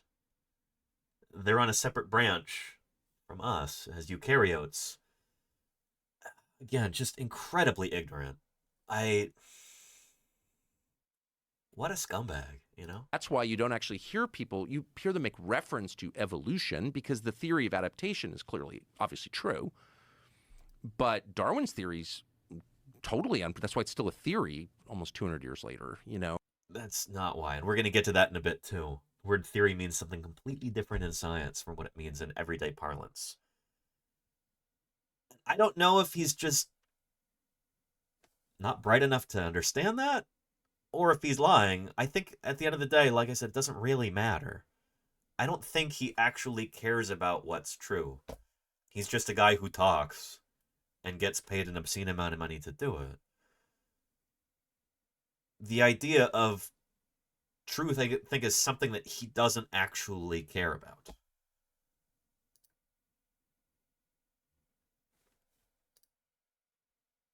He knows what he's doing. He's smart. I mean... I wouldn't call him smart. Devious, maybe? Smart kind of implies a degree of cleverness that he's not displaying here, though. He's going about this in a really stupid way.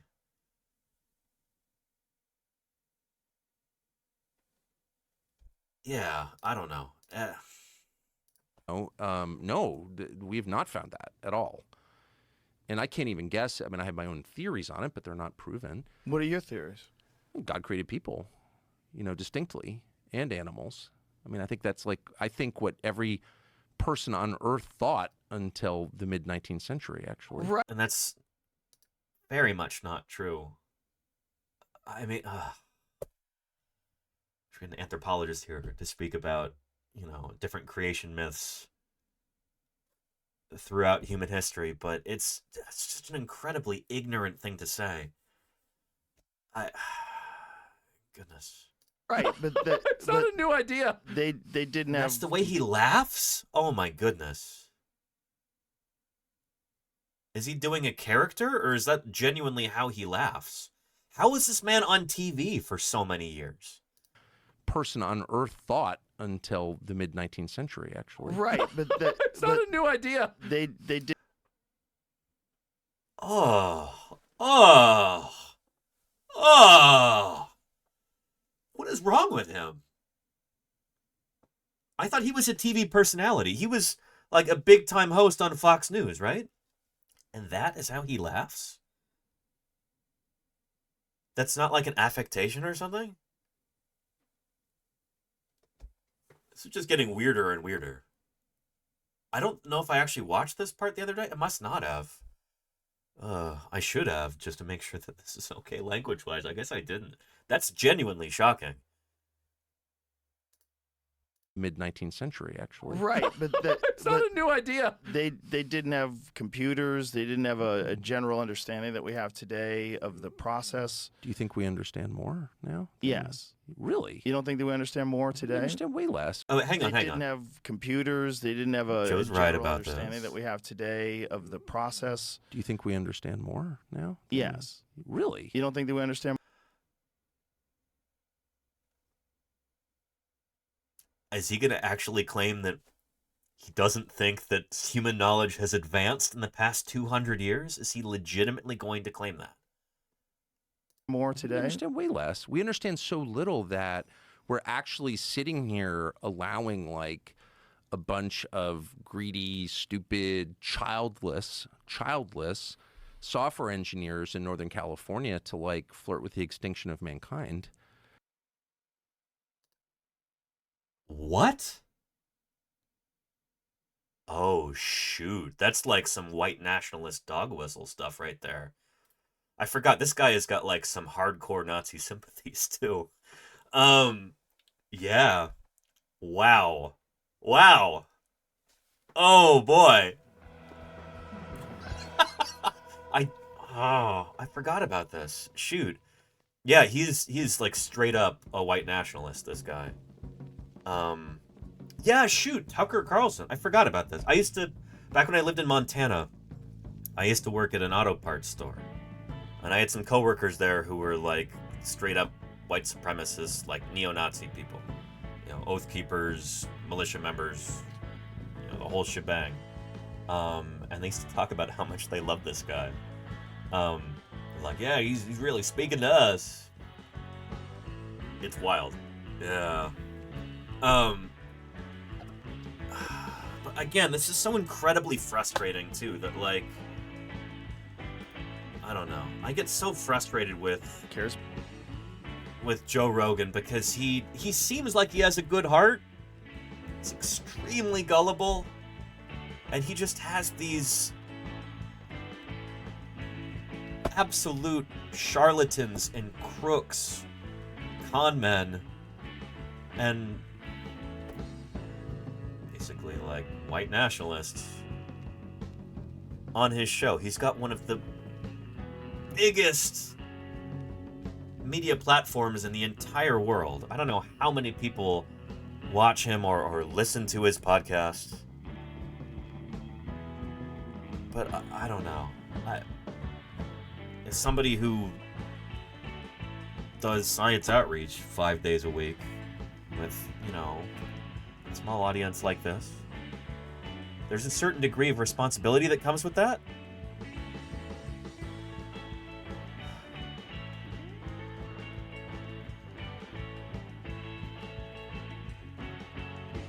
With kind of like having people invite you into their homes and pay attention to you and listen to what you say and everything. That comes with,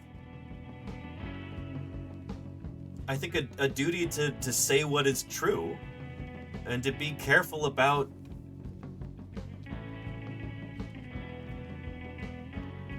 the ideas that you're espousing.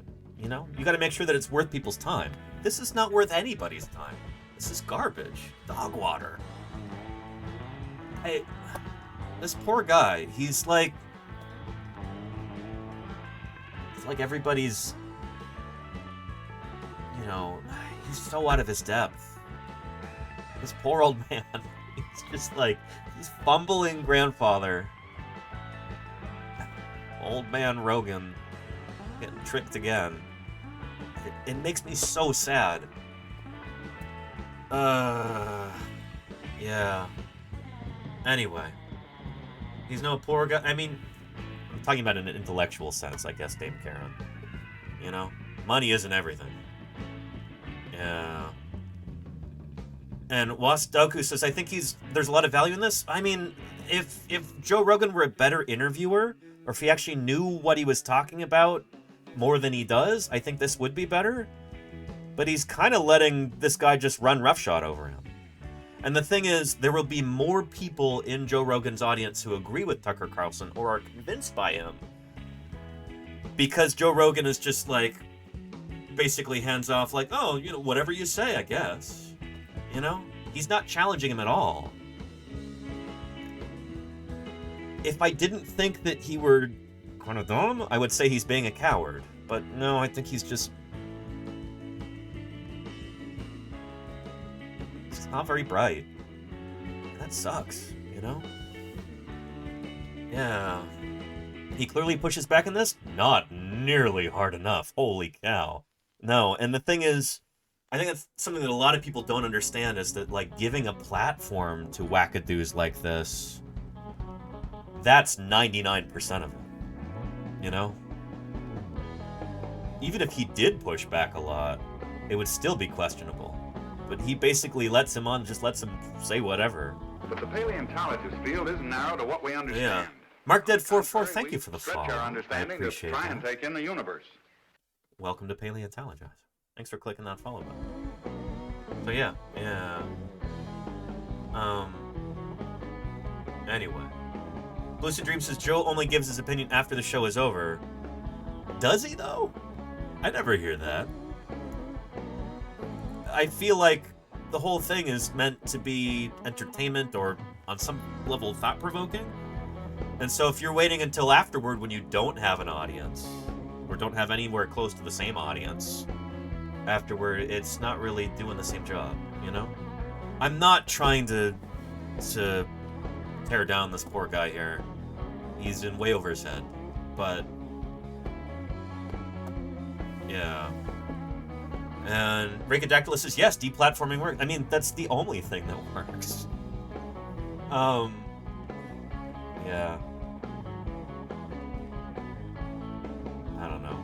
There's an old saying that when we're thinking about like having debates with people like creationists or white nationalists or neo-Nazis or whatever, it's like when you're debating them, that just gives them more attention.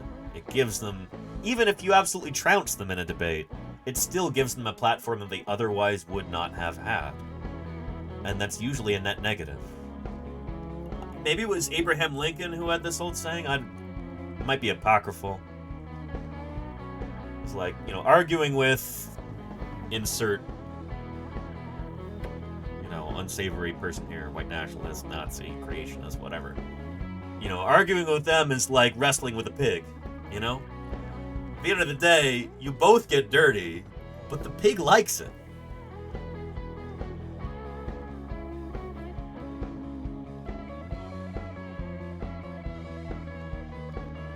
Does that make sense? Yeah. Anywho. But yeah. Britishosaurus says they could make their own platforms that could be worse. I disagree. You know? It's a lot harder to make your own platform than to use one that already has eyeballs on it. You know?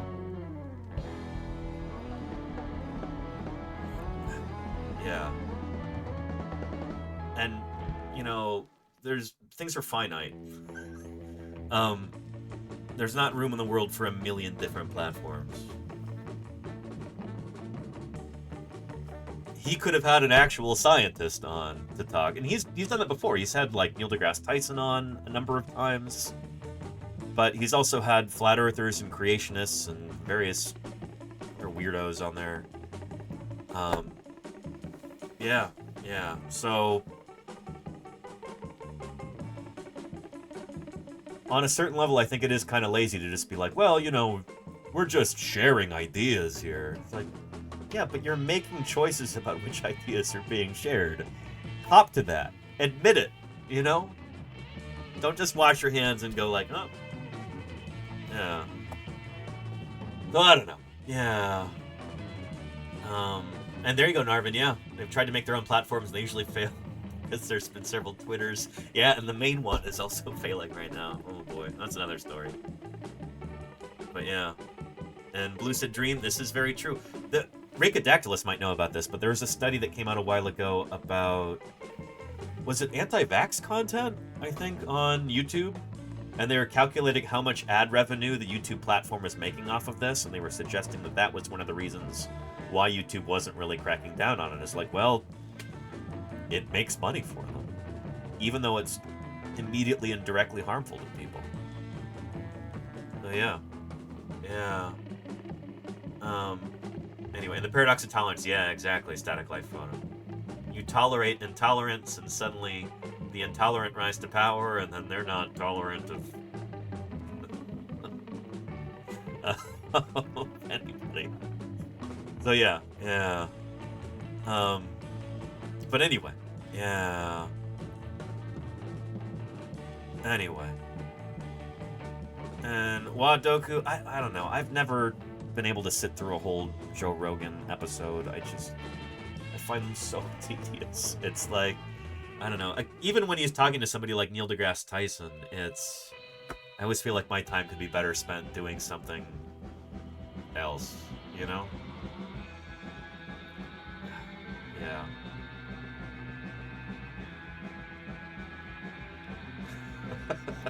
There's so many better things out there that the most generic and like crowd pleasy of stuff is just, I don't know, it's not for, obviously it's not for me. That's fine. It's just not for me. Yeah. Anyway. And there you go, Narvin. Yeah, good point. Yeah. But yeah, anyway, let's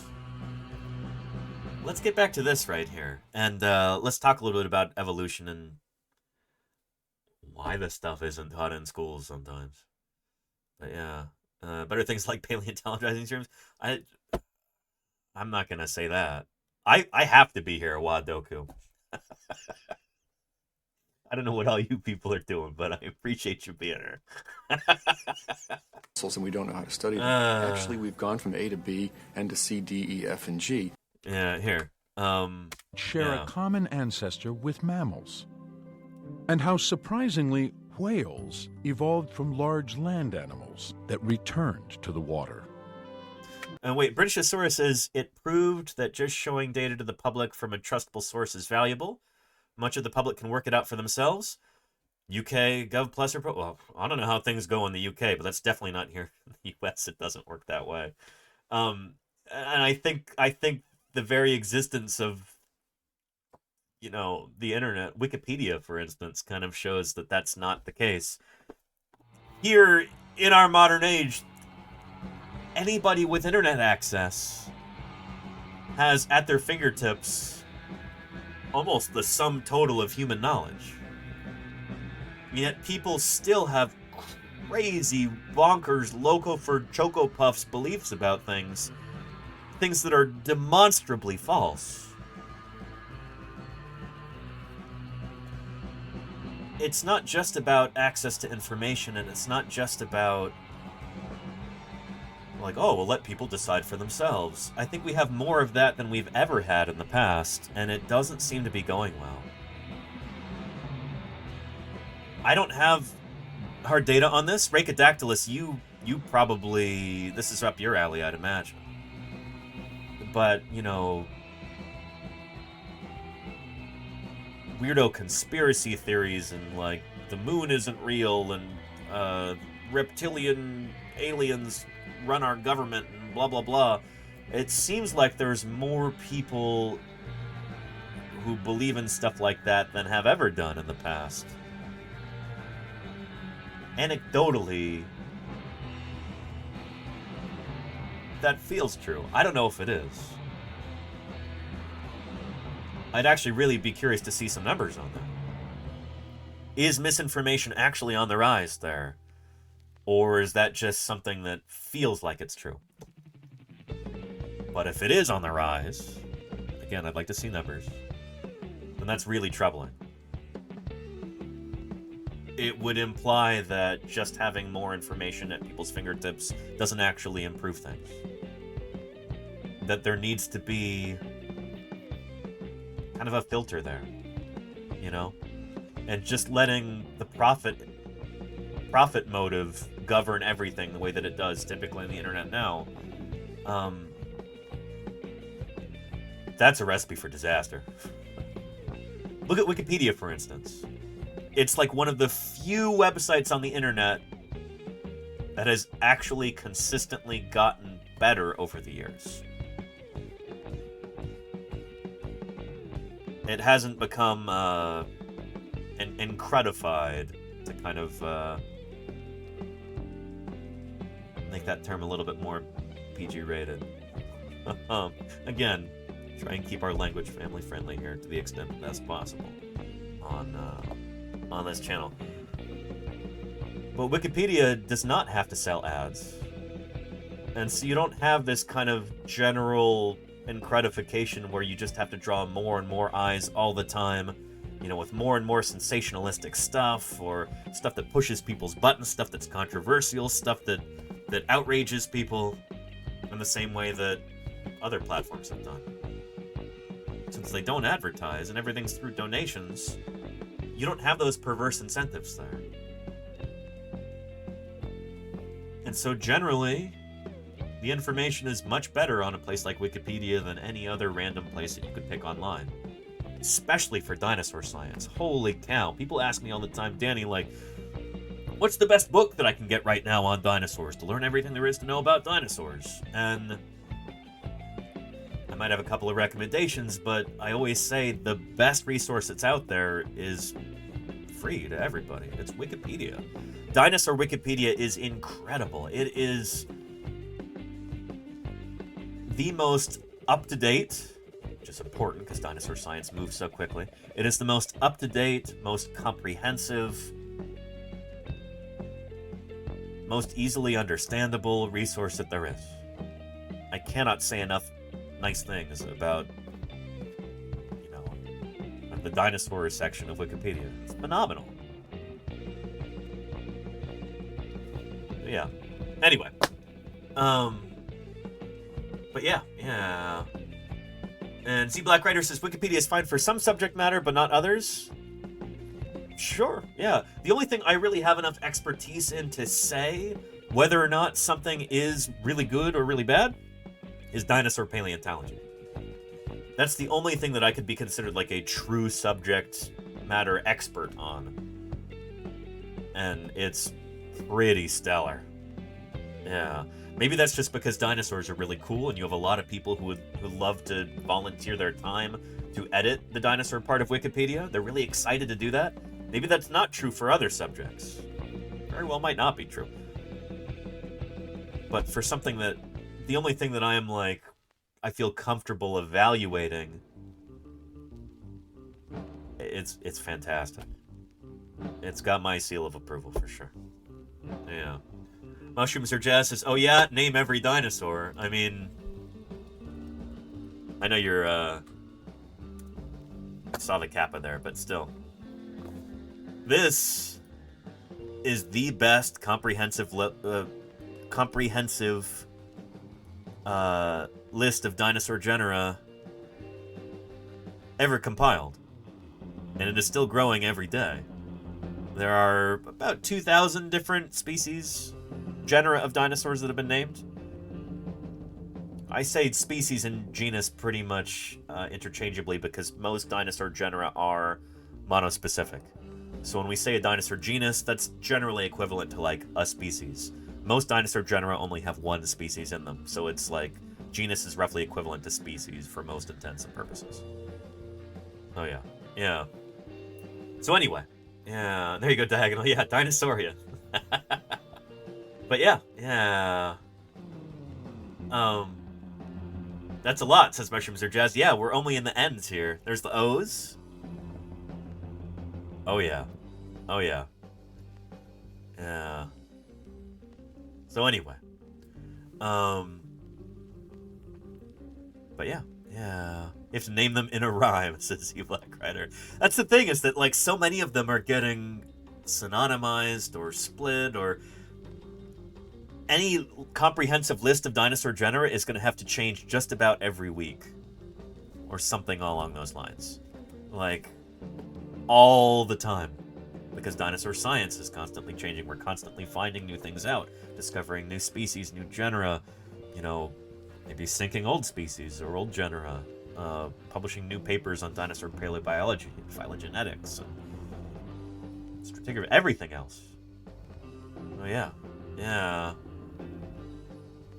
Name them in the style of the Pokemon rap, Ricodactylus. That would take a long time.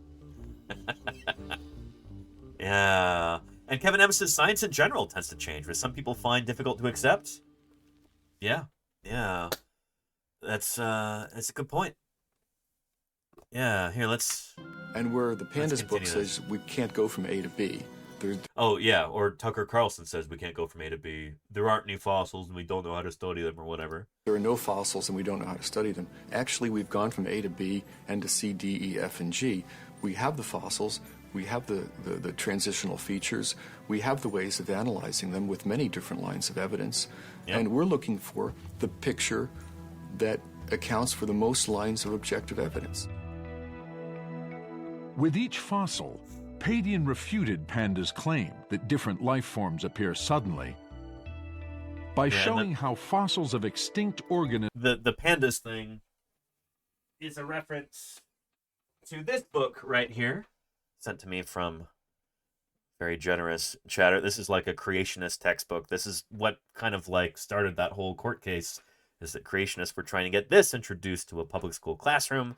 This is a creationist textbook that basically says, oh yeah, well, fossils, we don't really have a lot of fossils. We don't really know how to study them. Don't even think about fossils. That's kind of one of the principal ideas in this book, called Of Pandas and People. With each fossil, Padian refuted Panda's claim that different life forms appear suddenly by showing how fossils of extinct organisms bridge the gaps between species. Yep. Resulting in... So, these people have power. Absolutely radical static. The person second in line to the presidency of the United States is a young Earth creationist and believes that evolution should not be taught in schools. Yeah, like, it's astonishing the amount of political power that, you know, yeah. Pope 20232, very funny there, Pope. Yeah. No, second in line to the presidency. Kamala Harris is first in line to the presidency, Jody Fish, after Joseph Robinette Biden. But yeah, Mike Johnson, Speaker of the House, exactly, Caravan. Yeah. I'm not making this up, obviously. You know?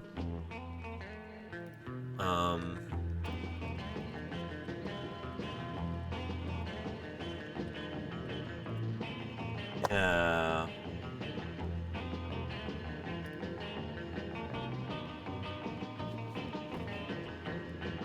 Yep, there he is right there. Yeah. He once also claimed that teaching evolution in schools is what causes school shootings. Where was that? Yeah, there we go. Yeah, he's a real piece of work. Yeah. He's tiny, it says. Is he kind of a short guy himself? Huh. Yeah. Dionysus Diode. It's not often that a first message in chat makes me laugh out loud like that. Welcome to the channel. It's good to have you here. Yeah. Yeah. These people run things. It's true, Lucid Dream. It's true. Yeah. Yeah. Anyway. Organisms bridge the gaps between species, resulting in a picture of gradual evolution, just as Darwin proposed. The reporters in the courtroom were just amazed that we knew all this stuff, and how come they hadn't learned about this stuff before? And the reason is, it's not in textbooks because the creationists fight so hard to keep it out. That's been a big influence. Yep. Absolutely. Many of the people who run things, like this guy, fight very, very hard to keep this information out of textbooks, out of public schools. They want to keep people ignorant about natural history. They don't want you to experience the kind of awe and wonder that can come with understanding where we came from and how we are connected to all other living things on Earth. They don't want you to know about that. Because when you don't know about that, well, frankly, it's easier to control you. That's part of it. Also, they're scared of... There's a lot of different reasons. It's not like... I don't want to sound like some sort of conspiracy theorist where it's like, oh, it all goes up to the top, blah, blah, blah. But... I don't know. There's different reasons why different people are afraid of the idea of living things changing over time. And the important thing is that those people often have power, and they've been really successful in keeping these ideas away from the public, you know, and not letting people learn about this stuff. It's deeply, deeply frustrating as a paleontologist because this is what I do. This is what I'm all about. And that's why I'm here on Twitch in the first place, you know? Yeah.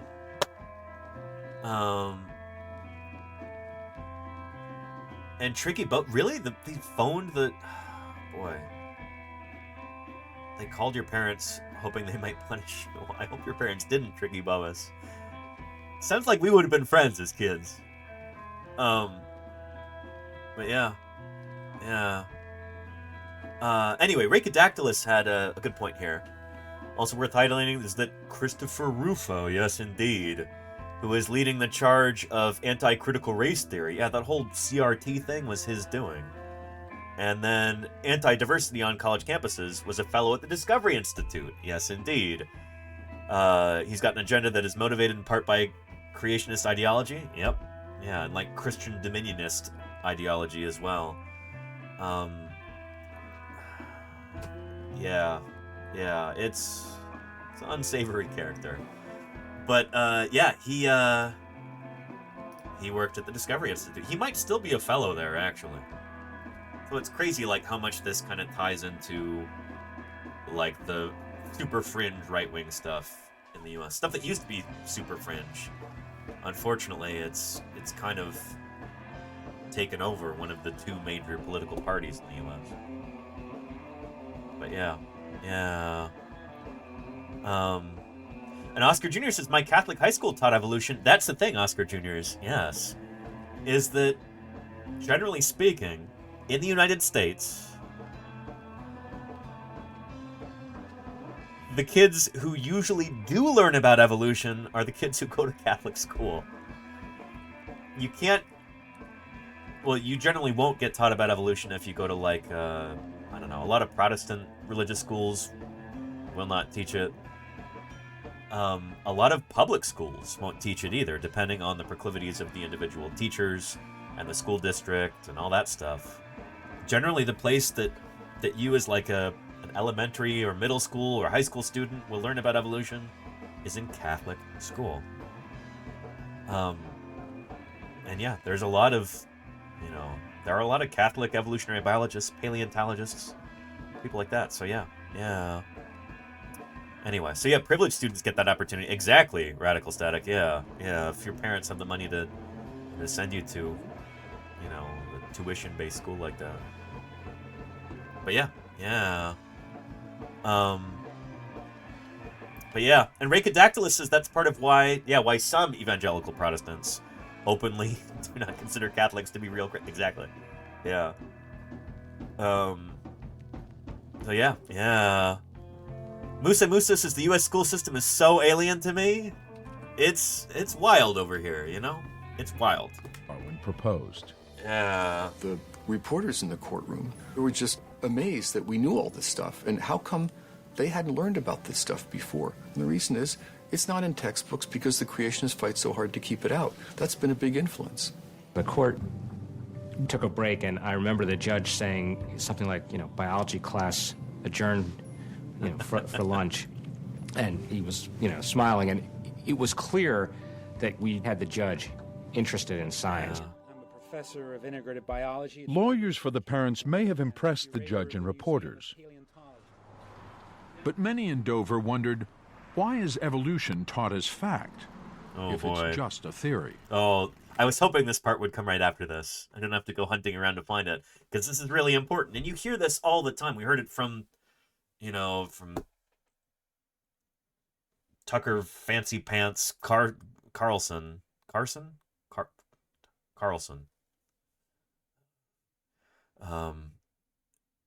What is his full name? He's got like some crazy Fauntleroy-ish full name where it just sounds like, such a, East Coast upper class blue blood. But yeah. Tucker Swanson McNear Carlson. There you go, Watoku. Yeah. Heiress to the Swanson Frozen Foods empire. Yeah. There you go. Yeah, Smay. Yeah. Anywho, the whole thing he said, what was it? Well, evolution, it's why it's just a theory, right?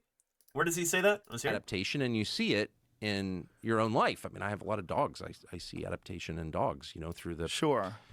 It's not adaptation. Litter to litter. Whatever. But no, there's no evidence at all zero, that, people, evolve seamlessly from a single cell amoeba. No, there's not. There you go, Emily. I agree. In the fossil record of that at all. And that's why you don't actually hear people, you hear them make reference to evolution because the theory of adaptation is clearly, obviously true. But Darwin's theory's totally that's why it's still a theory almost 200 years later, Oh, he doesn't know the first thing about science. Here. Maybe Darwinism is the prevalent theory out there today, but it is a theory. It isn't a law of science. It isn't, a fact. It is a theory. We just wanted alternative views. Oh, boy. Talked about, too. We weren't saying don't talk about Darwin. Talk about Darwin. It's a theory. But that's what it is. It's not Darwin's law. It's not Darwin's fact. It's Darwin's theory. To say it's just a theory is really a bit insulting to science because it holds, in science, a theory holds more weight than just a fact does. Absolutely. And here I think the term theory needs to be looked at in the way that scientists consider it. A theory is not something we think of in the middle of the night after too much coffee and not enough sleep. That's an idea. A theory in science means a large body of information that's withstood a lot of testing. Yep. It probably consists of a number of different hypotheses and many different lines of evidence. Gravitation is a theory that's unlikely to be falsified, even if we saw something fall up. It might make us wonder, but we try to figure out what was happening rather than immediately just dismiss gravitation. Facts are just the minutiae of science. By themselves, they can be right or wrong. But a theory is something that's been tested and tested over and over again, built on, revised. It continues to be reworked and revised. Yep. Dr. Miller, would you agree that Darwin's theory of evolution is not an absolute truth? Well, I certainly would, for the very simple reason that no theory in science, no theory is ever regarded as absolute truth. And he's right about this. Yeah, we'll get to that. Musa says, why not change the word theory to some other word that sounds more factual when talking science to get away from the misuse of the word? So I try and use the word hypothesis in common speech, in everyday language. You know, I never say, well, I have a theory about who ate my enchilada, you know, out of the break room fridge or whatever. I don't say that. I say maybe a hypothesis or an idea. I don't know. I kind of approach it from the other side, where it's like, it's people in common parlance who are using the word theory incorrectly. We could, I guess, try and come up with like a different word when we're discussing that in science, but it's, I don't know. I like to think of it as more a teachable moment, which is what I'm trying to do here. But yeah, I don't know. Different words have different meanings in different contexts, and it would be really nice if we just had another really simple word, but it might take a long time for it to catch on, and we would need the cooperation of a lot of people across different scientific disciplines in order to like adopt a new term for theory. And the thing is, like, it would kind of break continuity over, if you use these words for like well over 100 years at this point. It might cause more confusion than it's worth. I don't know. I like where your head's at there, but I don't know if it worked, you know? Yeah. But yeah. And Britishosaurus says the theory point is used by every one of these people on purpose because schools fail to explain scientific theory to the public. I guess. Well, I mean, that would also imply that, like, people know what they're talking about, and I'm not necessarily convinced that this guy knows what he's talking about. I think he might be kind of willfully ignorant there, but not willfully ignorant in the sense that he knows why what he's saying is wrong. Just that, like, he doesn't care about right or wrong, and so that doesn't even enter his head. I don't know. Yeah. But yeah. And it's hard to change something so ossified into science, especially when it's something about, like, really, really basic terminology. Like, it would be... Very infrequently do we change terms because they confuse the public. We as scientists are not confused about this. It's the general public that gets confused about it. And so the people who are interfacing with the general public, scientists who do outreach or professional science communicators or whomever, it's generally their job to explain this. And I think in a certain sense, kind of place the blame on us. We haven't been doing a good enough job of this. We need to be doing more outreach, talking to folks about science, making these ideas more clear. Of course, our job is made all the more difficult by creationists who are actively trying to hinder the public's understanding of science. But yeah. But yeah, and Rhacodactylus says introducing new jargon is useful within an epistemic speech community, but it does not work to prevent the jargon from being misused outside that speech community. That's a good point, Rhacodactylus. Shoot, what jumps to mind for me is the word starfish. Starfish. You all know what a starfish is. You know, kind of echinoderm. You've got 5 major parts like that. Since I was like, I don't know, 10 years old, I've always said sea star. Because I heard a marine biologist say that one time. I was like, well, they're not actually fish, and so when we say starfish, we might confuse the general public. You know, so we should change it to sea star. how many people in chat actually call this a sea star? Like, that's your first instinct, is to call this a sea star. There might be a few people, but like almost everybody refers to this as a starfish, even though it's kind of confusing. It's not a fish, it's not related to fish, it's not even a vertebrate. It's an echinoderm. It's really far away from fish. I'm a fish. You're a fish. Sarcopterygian fishes. We evolved from lobe-finned fishes if you go back far enough. This did not. This is much less of a fish than you or me are. You know? You or I. So, yeah. Yeah. I call it Patrick, says Watoku. No, this is Patrick. But yeah, yeah. That and sea jellies. Exactly, Lenina. I say sea jellies, but most people say...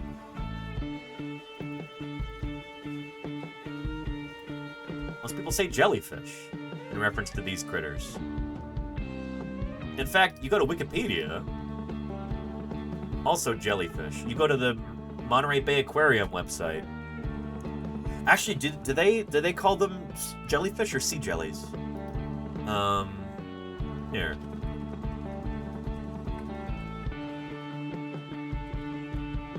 Yeah. Oh, they call them jellies. Okay. So they're trying to fight the good fight and use terminology that's not as confusing, but it hasn't really caught on that much, as far as I can tell. I don't know. It'd be nice to get some numbers on this. Actually, take a survey of people and see what they call them. Generally, if you hear somebody refer to them as a sea jelly, they've probably been to various aquaria. They've probably read about marine biology. But most people in the general public are going to call these jellyfish, and then they might be confused about, oh, well, you know, are they related to fish? They're not. So yeah.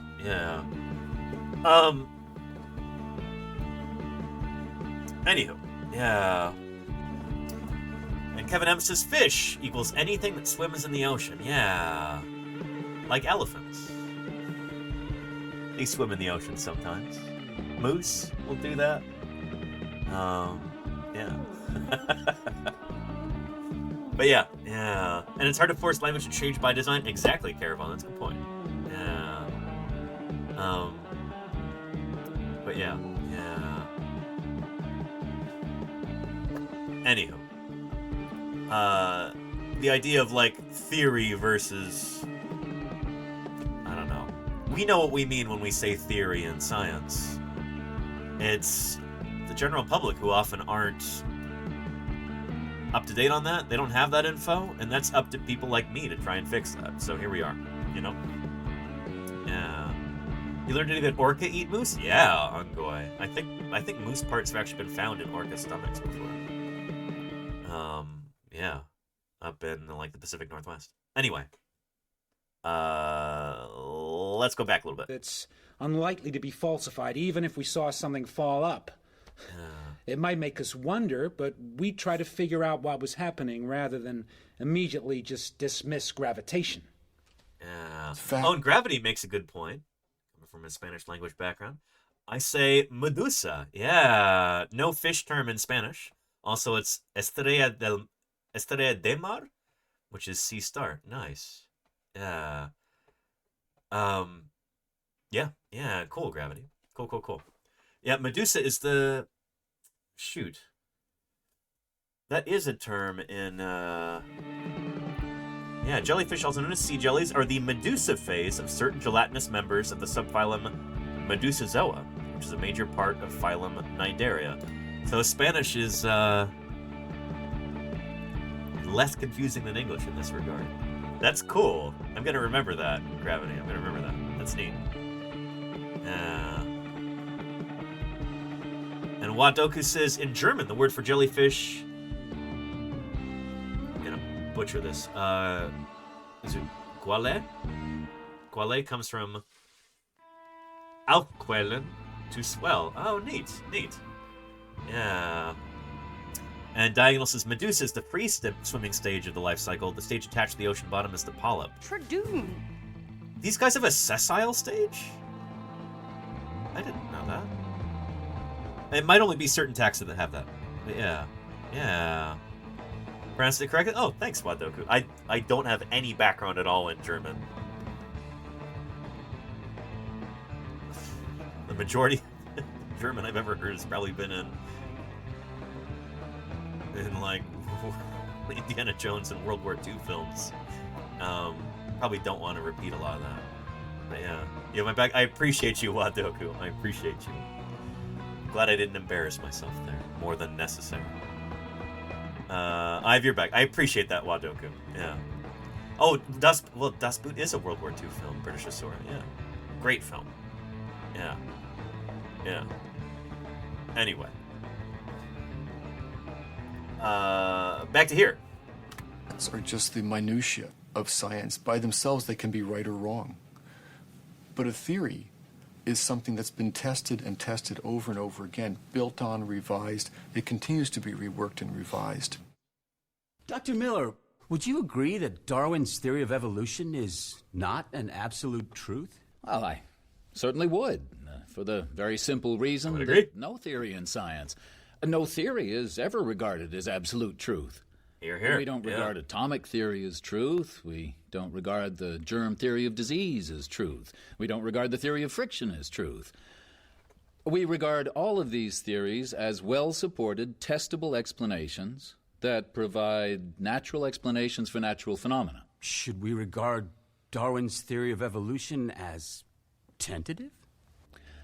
We should regard all scientific explanations as being tentative, and that includes the theory of evolution. Science is about discovering the unknown, what we don't know. I don't focus on what we know as a scientist. I want to find new things that tell me about what I don't know. As the plaintiffs testified, that quest to investigate the unknown has led to the discovery of some... Hang on. No, I know. My American accent here, Wadoku. I know, Boot, das Boot. It would be the German pronunciation. But yeah, like in, that's after U-boot, Unterseeboot, right?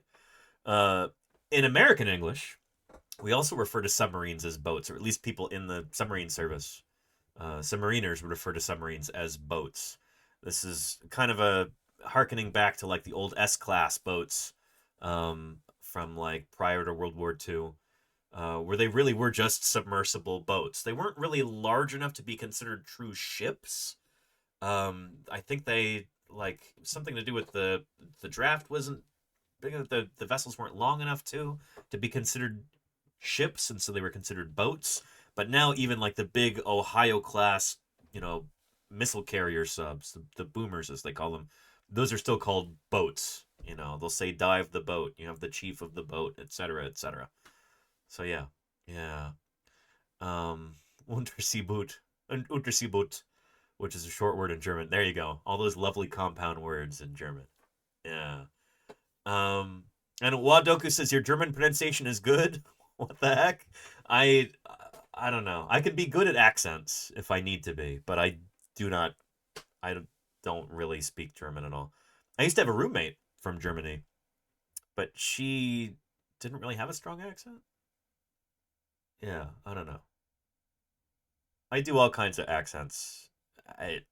You'll probably hear some of them in the field when I'm goofing around with crewmates, but yeah.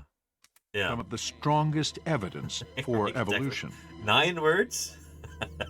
Darwin was convinced that species evolve over time through natural selection acting on inherited traits. But he had no idea how those traits arose or how they were passed from generation to generation. Darwin was working like basically at the very, very beginning of modern biology. There were so many things that nobody knew back then. And he had hunches about a few things that turned out to be correct. And he had hunches about some other things that turned out to be incorrect. But the main basis of his like theory of natural selection, explaining what he called descent with modification. He didn't really use the word evolution. That's kind of a newer thing. The word evolution, it only appears once in the entire book on the origin of species by means of natural selection. It's the last word in the book, is evolved. It's the only time that word appears. Descent with modification is what he called it. You have organisms that have descendants that are modified. It's descent with modification. So yeah. When 20th century scientists discovered the role DNA plays in heredity, They founded a new science called genetics that put Darwin's theory to the test. Yep. So this is wild. This is one of those moments where, like, oh, shoot, you could have a complete overturning of everything in the scientific field.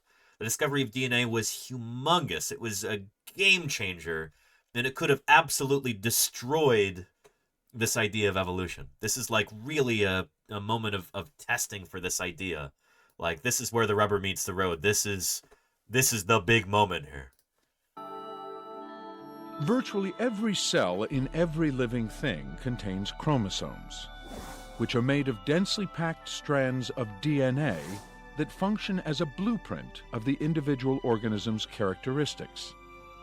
During reproduction, chromosomes from each parent replicate and shuffle their parts to produce. I'm here to applaud the work This of is- vertebrate paleontologists. And Junior Bobic, thank you for the follow and welcome to Paleontologizing. It's good to have you here. Thanks for joining us. Yeah. We've watched this clip multiple times before. Should we continue with this, or should we move on to another topic, chat? What do you think? I'm gonna take a risk here and try and take temperature of chat. Are you restless? Should we move on to something else, or should we continue talking about this for a few more minutes? Some paleo news. Nice, Dr. Tuck. We were going to talk about that giant ichthyosaur. And I talked to Paracylus. Oh, very cool. Yeah. You're restless? No, we're not going to do that one, Doug. Yeah. Well, let me give you a link to this if anybody would like to continue. I'll even give you the timestamp there for this particular moment. Yeah. And lurking cooking? Cool, Lucid Dreams. Cool. Well, if you'd like a basic explanation of how natural selection and genetic mutation work, there you go. So let's get into some fossil news here, shall we? It's time for some fossil news.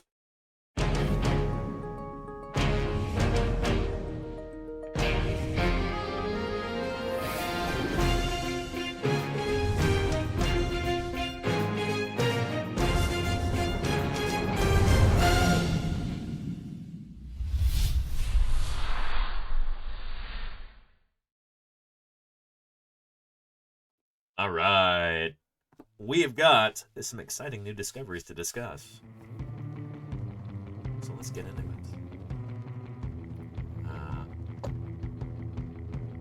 And distiller opalized fossils. Oh, very cool. You should talk to Dinosaur Dave about that. That's in his home country. And he's seen a bunch of those recently. Now, first, let's talk about this. This is something that I was discussing with Balint last Wednesday. These big mysterious bones that were dug up a long, long time ago across Europe, in Britain and France and Germany. Big mystery bones that have been thought to be, are they dinosaur bones? Are they the bones of a crocodilomorph crocodile relative? Are they giant amphibian bones? Turns out they seem to be ichthyosaur bones. By cutting the bones open and looking at the interior structure, it seems to match with those of ichthyosaur bones from elsewhere in the world. And then they went and named them based on probably some pretty scrappy material, but let's take a look. Ichthyotitan severensis lived in the Triassic seas around 202 million years ago. Might have measured more than 25 meters. That's 82 feet. It's bigger than your average blue whale. There are many more dinosaurs waiting to be discovered. Many new mysteries waiting to be pondered. And Claire McDonough, thank you for the follow and welcome to Paleontologizing. It's good to have you here. Yeah. Yeah. Ichthyosaurs are dolphin-like marine reptiles known from hundreds of fossils from the time of the dinosaurs. Ichthyosaurs are some of your classic marine reptiles. Yeah. They are superficially dolphin-like, but unlike dolphins, which swim with vertical undulation like this, ichthyosaurs would have swum from side to side. So their tail fluke doesn't go up and down, it went side to side like this. Yeah, dorsal fins, pectoral fins. Supremely well adapted for life in the sea. Some of them got gigantic like this, and may have eaten smaller ichthyosaurs. And some of them were super, super huge, and we don't know what they ate. Maybe they're eating mostly squid or something like that. Maybe there were some gigantic cephalopods at the time that they were snacking on. Maybe some of them were filter feeders, too. But, yeah, shoot. Some of them got enormous. All gave birth to live young at sea. That's correct. We were talking earlier about how different features of an organism aren't necessarily what classify them in different groups. These are reptiles, and you might think of reptiles as mostly being egg-laying animals. Oh boy, these guys did not lay eggs. They gave birth to live young in the water, just like modern whales or dolphins. So yeah. Some are fast-swimming, deep-diving animals with enormous eyeballs and a so-called warm-blooded physiology. Yep, they seem to have had elevated metabolisms. Endothermic. Yeah. And there is a skeleton of one giving birth in the Natural History Museum of London, British. Yes, indeed.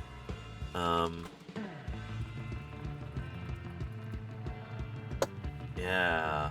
This is from, I think, Pulsmaden in Germany. I don't know if I'm saying that correctly. But yeah, there is baby ichthyosaur and mama ichthyosaur. She probably didn't die in the process. Like, this isn't like a snapshot there. This is probably she was pregnant and died, and as her body was decomposing, the embryo kind of like slid out like that. But it's very well developed. It might even be close to fully developed, ready to be born. But there seem to be more in there as well. Maybe? Yeah. Anywho. Yeah. So yeah. So less birds than dinosaurs. So they're not dinosaurs either, mushrooms or jazz. These are a different group of reptiles. So going back to our what is a dinosaur chart here. It's a really basic phylogeny. Really basic evolutionary tree. They're not dinosaurs because they didn't evolve from that dinosaur ancestor. But can you find them? Can you find them, chat? It's like Dora the Explorer. ¿Dónde está los ichthyosaurs? ¿Dónde están, chat? ¿Dónde están los lagartos de pescados?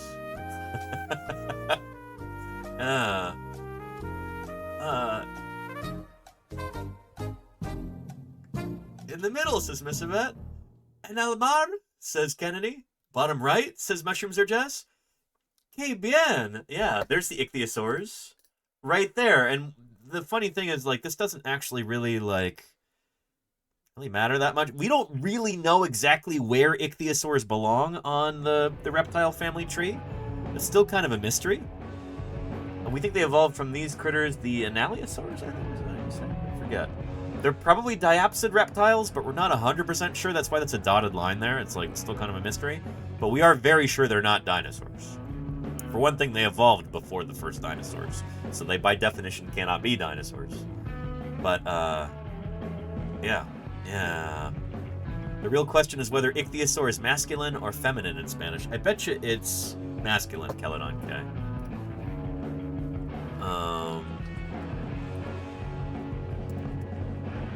Ichthyosaurio. Yeah. Here, let's...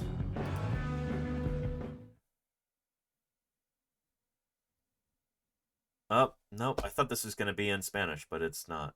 Anyway, Ichthyosaurs 101. Let's take a look at this.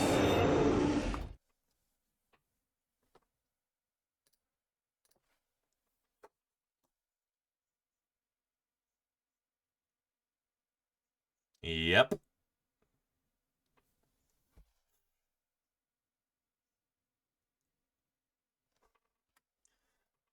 There we go. I'll unreverse that. But, like, right toward the beginning of the Triassic, it seems that when the the Great Dying happened at the end of the Permian, the biggest mass extinction in Earth history.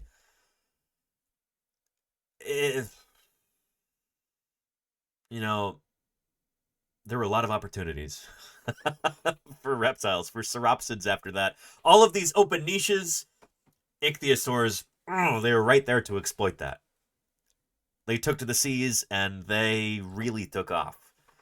Anytime you have like a big extinction event that occurs, when a whole bunch of different species die out, you've got a big biotic crisis, and suddenly taxa are dying out left and right.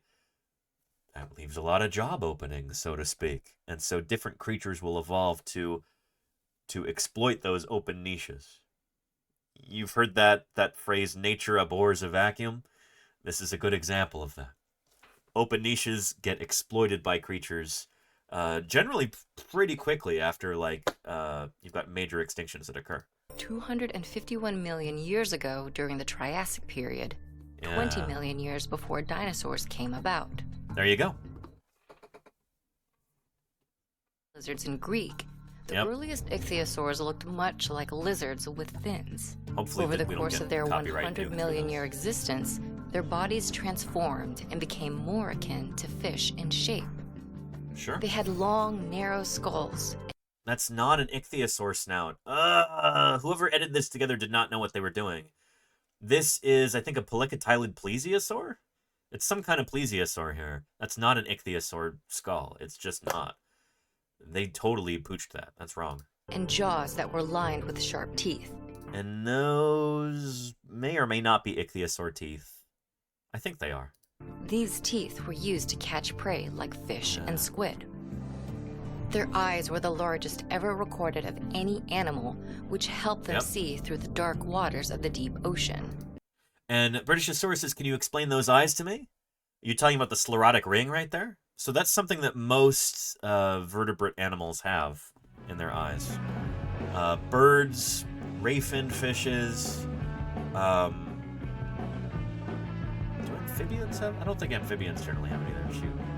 But dinosaurs had it, ichthyosaurs had it, plesiosaurs had it. I think plesiosaurs had it. But those are bones in the eye. Yeah. There it is in a replica of a Utah raptor skull. There it is in, that looks like Inostrancevia, maybe? It's a Gorgonopsian. Kind of a proto-mammal. There it is in some kind of bird of prey. That might be a Philippine eagle. But yeah. There it is in a goose, Philippine eagle, Salvadoran monitor, some kind of a parrot. There's a turkey, Meleagris galapavo, a barracuda, some sort of a ray. There's a piranha, looks like. We as mammals are kind of the odd ones out here where we don't have that. For some reason, crocodilians don't either, but birds had it, birds have it, dinosaurs had it. Various kinds of bony fishes, ray-finned fishes, cartilaginous fishes have it. You know, lots and lots of different critters have this. So this is kind of the default pattern. To not have that makes you weird. So we're weird in that respect. Yeah, we're special, says Radical Statistic. Yeah. But yeah, when ichthyosaurs evolved, there were no squid. Good point, Diagonal. Good point. I guess there would have been nautiloids and early ammonites back in the Triassic. Although true ammonites might not even come around until like the beginning of the Jurassic. I don't remember. Yeah, anyway, nautiloids are what they should have said. They're cephalopods, so they're related to squid, but yeah, nautiloids. Some of these guys got big. Like really big. Like that big. These ones are probably from like the Ordovician, these super giant nautiloids. But yeah, they had lots of different shapes and sizes. Yeah, some of them evolved to look like ammonites, but they weren't ammonites. Anyway, yeah. We generally know about the ones that had shells more so than other ones, because the squishy, soft body parts don't fossilize as well as hard shells do. So there could have been ones without shells swimming around at the time also, and maybe that's what these giant ichthyosaurs were eating, but we don't really know. Yeah. You're welcome, Britishosaur. Yeah. Yeah. Anyway, yeah. In fact, one species had eyes Hey, that Ken, were how are over you doing? 10 inches wide. Welcome, Ken. Hope you're Their doing well. bodies ranged in size. Some barely reached the length of 2 feet, while the longest specimen was about 85 feet long. Yeah, possibly larger. Yeah. Ichthyotitan. The newly named one, oh boy, they named it based on probably pretty fragmentary material. We'll look at the paper if we can. But yeah. They had paddle-like fins and a vertical tail, which helped ichthyosaurs, despite their great size, zip through water at speeds of over 22 miles per hour. Yeah, we don't actually know that for a fact. It kind of bugs me when, like, you know, videos like this or like dinosaur trading cards, like, oh, this is the top speed for this dinosaur. We don't know that. And we don't know what the top speed of ichthyosaurs was either. We can presumably probably would have been pretty quick, but putting a number on that is something that I'm uncomfortable with because, you know, I'd say, oh, well, they're probably pretty fast. I'm not going to say 22 miles per hour. Why 22? 35.4 kilometers per hour? Where are they getting these figures from? I kind of doubt that's from an actual, you know, a bit of the literature here, but I don't know. Yeah. Yeah. Altogether, these qualities put ichthyosaurs at the top of There you the go, elite Lauren, food yeah. chain. By the Yeah. late Cretaceous period, about 25 million years before an asteroid wiped out the dinosaurs, ichthyosaurs became extinct. Some scientists believe it may have been due to severe climate change, but the exact reason why these early sea monsters died out is still a mystery. Yep, and it's around the same time that the stegosaurs die out, it seems. It's around the same time that the spinosaurs die out. Some groups of ancient plants may have died out at the time, so it very well could have been rapid climate change that just, you know, eliminated the habitat for some of these critters. But yeah, the ichthyosaurs, they don't make it to the end of the Cretaceous. Yeah, they might be the longest lived group of marine reptiles, even considering that, though. I'm not sure. Turtles might have them beat nowadays. Sea turtles first evolved back in the... what? Early Cretaceous, I think? Yeah. But I don't know. Yeah. Anywho.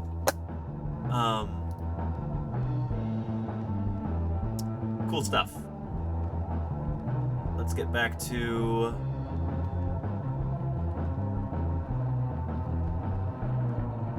There we go. Excellent.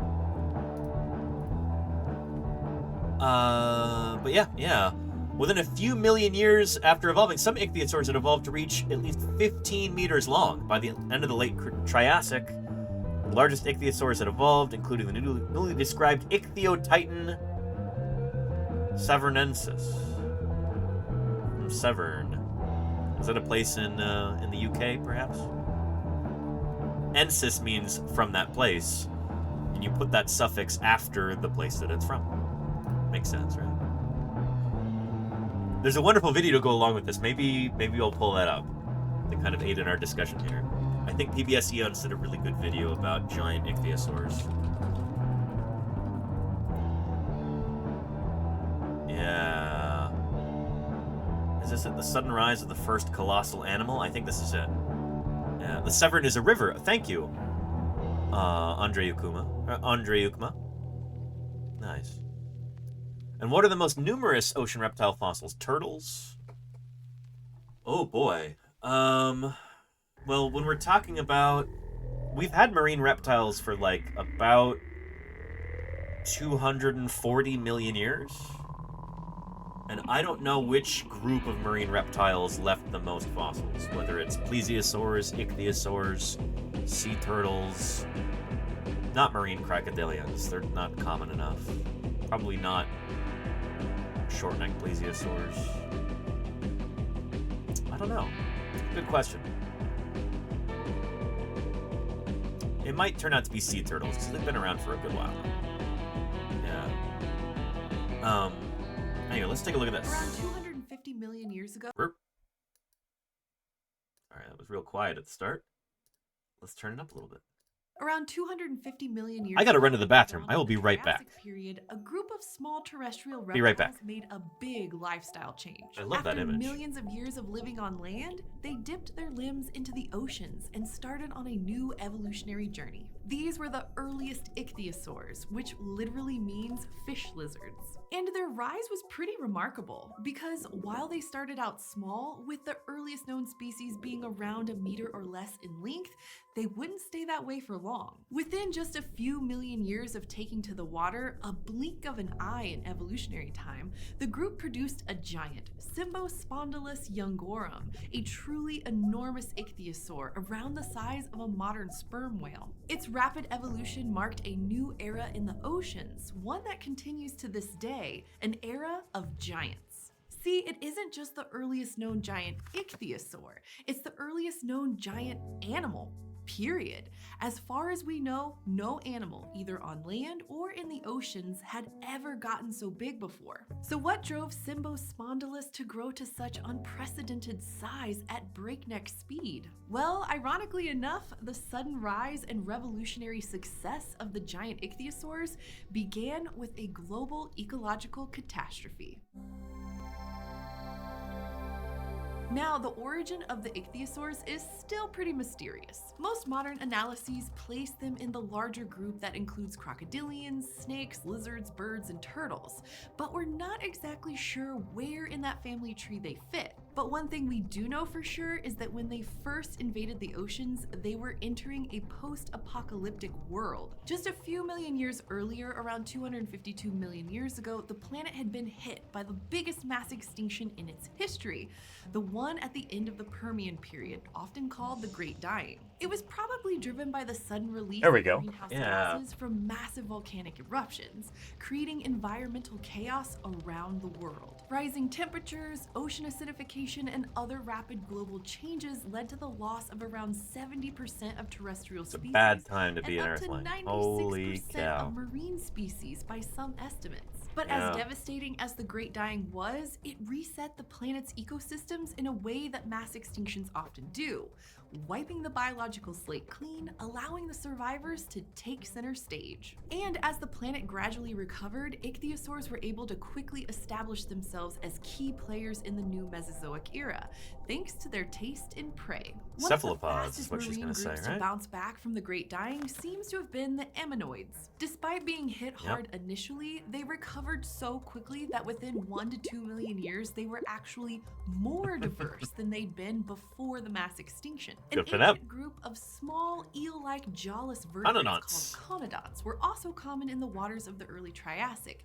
They seem to have been one of the few marine groups to make it through the extinction relatively unscathed. And the abundance of both of these groups during the planet's initial recovery period meant that, for the earliest ichthyosaurs, the open oceans were basically an unattended seafood buffet, one with lots of potential prey and few surviving competitors. And That's a good way to put it. I like that analogy. And yeah, conodonts like this, Waduka says it looks like a Disney character. These guys were a mystery for a long time because we only really had their teeth for years and years and years. Nope, wrong image.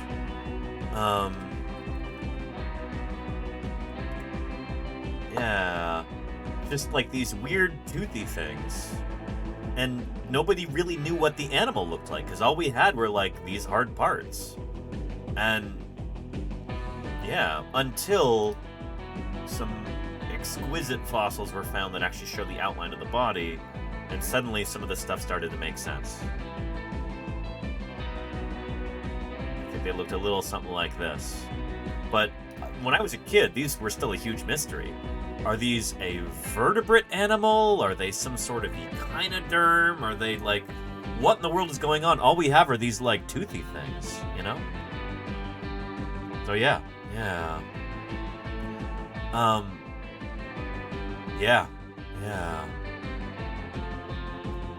Bizarre. Nowadays, we think that they are like stem vertebrates, right? Yeah, extinct agnathan jawless vertebrates resembling eels. Class Conodonta. So think of them kind of like a lamprey. A few of the questions surrounding these fantastic animals. Dark Tarkanus, thank you for the 38 months of support. I really appreciate that. Thank you. Keeping me online for the past 38 months. Appreciate that. Excellent. Neverwinter says conodonts are very useful in oil and gas. Their color is an indicator of the temperature of the rocks experienced. Interesting. I did not know that. That is pretty cool. Again, fossils used to be really, really important for oil and natural gas exploration. A lot of that stuff has been mapped out nowadays, and so paleontologists often don't get hired by oil companies. That's not the worst thing in the world. If you're feeling a bit cheated, try blaming the dinosaurs. I just remembered, in San Fran, 15th to the 16th of June, when you are in the field, I think, there's a big ScienceCon thing on called open source. If you like the sciencey stuff, it's worth a Google. Very cool, Dinosaur Dave. It was on at a time at Paleontologizing could be there. Yeah, me too, Dinosaur Dave. Shoot. I will definitely be in Wyoming on in mid-June. But thank you for the info, Dinosaur Dave, and thank you for the 100 bits. Appreciate that. Yeah. I might be doing some more events around the Bay Area when I get back from the field. Yeah. Because luckily, here in the beautiful sunny San Francisco Bay Area, we do have a number of different science museums and places like that. I actually need to talk to some folks at one of them about doing some more public events when I get back from the field. There's no time to do it before. But, yeah. Anyway. Good stuff. And you live there, Radical Static? Oh, very cool. Yeah, awesome. Yeah, I live in the East Bay. You know where, like, well, of course you know where. Berkeley, Emeryville, Oakland, Richmond, that area. I live somewhere in there, we'll say. Yeah. Cool. Yeah, my neighbor, good to meet your neighbor, Radical Static. Yeah. A terrestrial conodont. Is that right, British historian? That sounds a little wild. Anyway, conodonts. Perpetually surprised looking.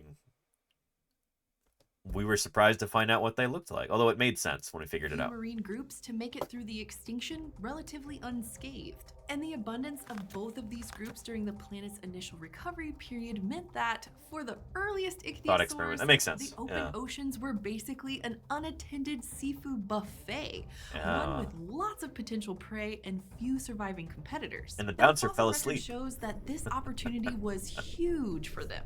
Literally. The remains of the gigantic Symbospondylus youngorum date to as little as just 3 million years. I really don't like this image. It looks too pliosaur-like. Like, I could show you a better Symbospondylus. It really doesn't look like ichthyosaur-like enough. It's a pretty decent one, but it's on Facebook, so it won't embiggen properly. That's a good one. Yeah, not too shabby. One's not bad either. Yeah, you know, the old BBC one from Chased by Sea Monsters isn't half bad either. There we go, that's one I like a lot. That is a nice reconstruction right there. Let's track this down. Here we go. Yeah, it's a big critter. Big critter, Symbospondylus. Not the biggest of the ichthyosaurs, however. They get, like, I don't know, almost twice as big as this. After the appearance of the first smaller ichthyosaurs. Now, for ichthyosaurs to have evolved such enormous proportions, 17 to 25 meters long and upwards of 40 metric tons in this case, in such a short period of time is pretty exceptional. And And Mooksy says, I was obsessed with ammonoid fossils as a kid. Maybe because they're so common, I can actually guess them. Yeah, and they're really cool, and they change so much. They're just very charismatic looking. I've got a bunch of ammonites here in my office.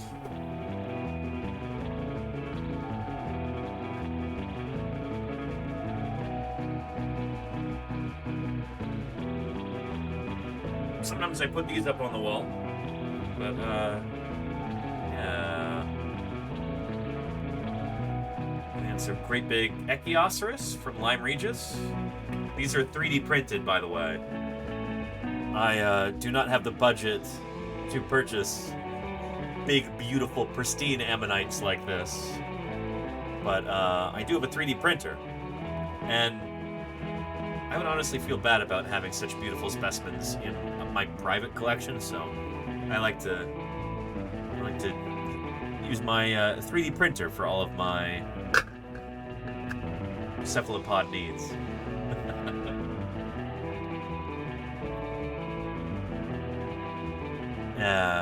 Real enough for you, Radical Static? Me too.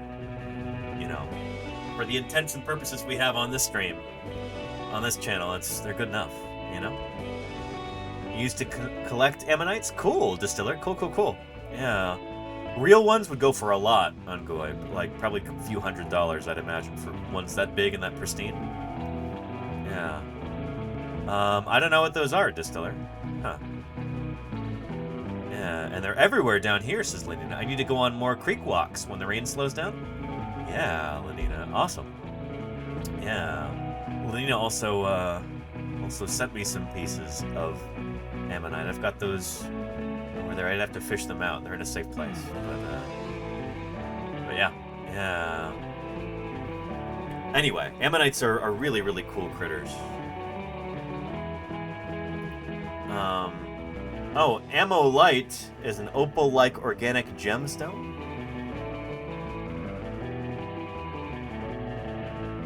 Interesting. Are they made from ammonites? Yeah, it is made of the fossilized shells of ammonites. Very cool. So they are opalized. That's really neat. Really neat. Very cool. I know some of the ones that I've seen actually have like the original mother of pearl material in them. Like the ones, there's some from the Bear Paw Shale, I think. Yeah, Placentaceras. Yeah.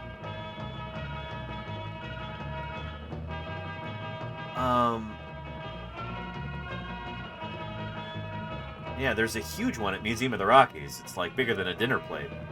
Beautiful. Venus Placentaceras. Yeah. Yep. So it's not like it's been metamorphosed or anything. This is the original biotic material in there. It's still preserved after tens of millions of years. Pretty cool. One of the few biogenic gemstones. Others include amber and pearl. Pretty neat. Yeah. Pretty neat. You have a gemstone that's created by an organism. It's not common. Yeah, that is pretty cool, Distiller. That is really cool. I thought you were making a joke or something, or a pop culture reference, but no. This is neat. I didn't realize that there's, like, gemstone people made this a word. Ammolite, made from ammonites. Pretty neat. Let me show you that big one from MOR.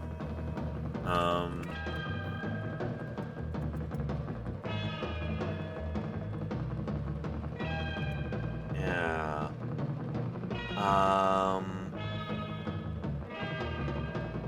Maybe they don't have a photo of it. Shoot. Although I bet, Claire, this is it's up and running now, right? The Museum of the Rockies stream that I did. I think that's online. Let's take a look. Playlists. Summer 2021 field trip. Road trip. Let's see.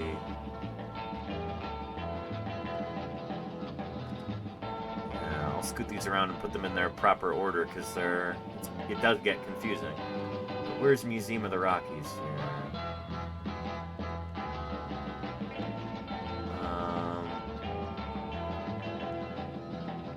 the Rocky stream. Here we go. That's of predation, or at least feeding, from Deinonychus on Tenontosaurus. You see these. It's so nice that these are online. Thank you again, Claire, for all your hard work and getting these up there. Right there. It's like different fossils. And right before he's about to leave, they said, "Hey, boy, we got one more thing that you should check out."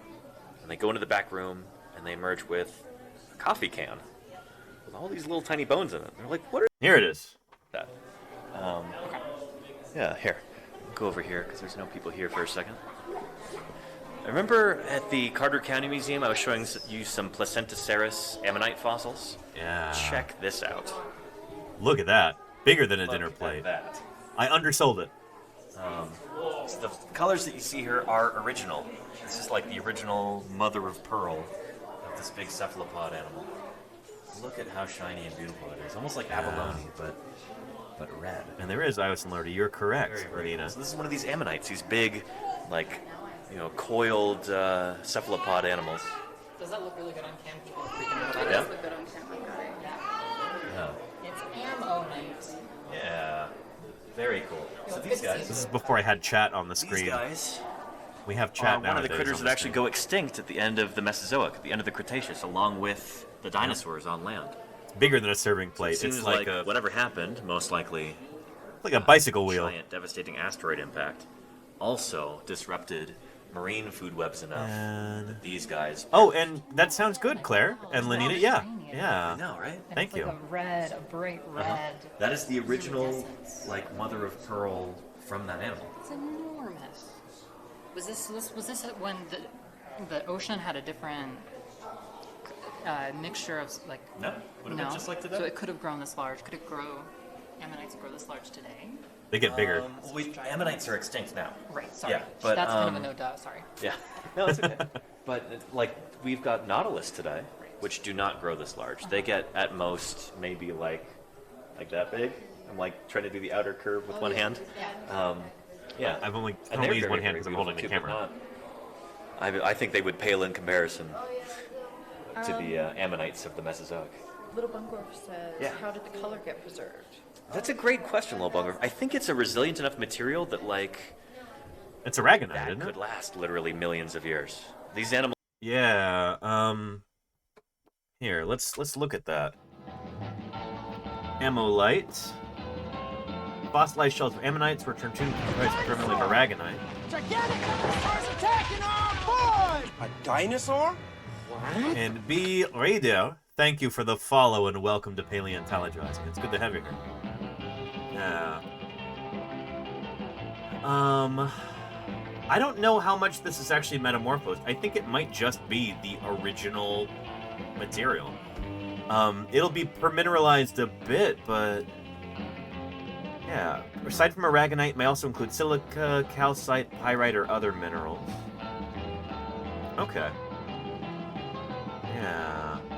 So these are not opalized, I don't think. It's just the, like, that's the original material in there that's got that lovely sheen to it. Almost like when they secrete the material for their shell, that stuff is really, I don't really think hard it's a and really silicone resilient. Opalization. So, I don't think yeah. distiller, yeah. I think it's the original. It doesn't always get preserved. Sometimes this stuff gets replaced by other minerals in the ground, but in this specimen, it was preserved. Got really lucky. So I think that really is the key to it. In a lot of other ammonites, this stuff gets, during the fossilization process, those other minerals that are in the groundwater or the seawater, they kind of kick this stuff out. So you lose this lovely sheen here. These guys might just be particularly well preserved, which is why they've got that original kind of brilliance there. It's beautiful. And this is not even complete. Like, this would be even larger. This drawer contains... Oh, that's part of the original video. I don't know how long coils this would extend. North American identified specimens. We have ammonites from the Mesozoic that are like close to 10 feet across, like 3 meters. Yeah, from huge. End to end. There are truly gigantic ammonite fossils. It would help if I could, yeah. Giant ammonite fossil. Yeah. Some of the biggest ones I think are from Germany. And this is a replica of one right there, but that is the actual size. Yeah, they get big. They get pretty darn big. Yeah. And cool distiller. Yeah, we've got a lot of dinosaur bones from Australia also, and especially marine reptiles, plesiosaurs, that are opalized, which is pretty neat. Yeah. Anyway, ammonites get big. They got really big. Cool critters. Huge. Yeah, really cool creatures. And this is from Garfield County. It's where I've done a ton of field work in the Bear Paw Shale. So this is from just before, like, the Hell Creek Formation. Kenny asks, is the color a pigment or an illusion, like blue butterfly wing color? I think it's a pigment. Yeah. Because butterfly wings are like structural color. This might be structural color too. This, I don't know. I think, is the actual color. I think it is a pigment. Yeah. But I'm not sure. I forget what ammonite shells like this are made of. It might be aragonite. Terry Taylor wants to know how these swam. Oh, I was hoping somebody was going to ask that, Terry Taylor. I was hoping. Different kinds of ammonites with different shapes would have swum in different ways.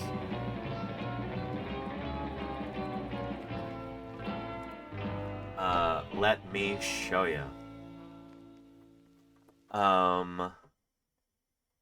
Let's see.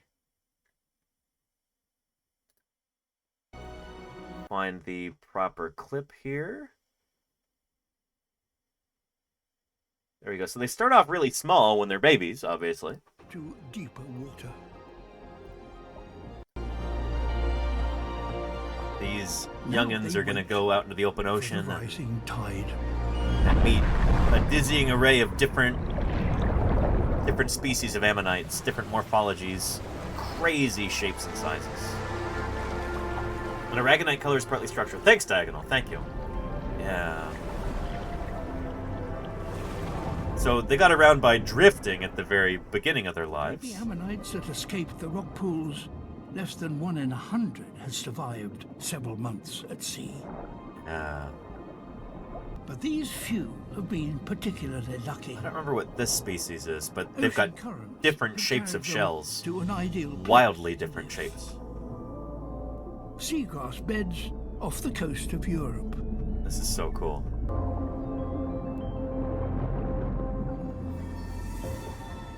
Here, shoals of ammonites occur in a surprising variety of sizes and shapes.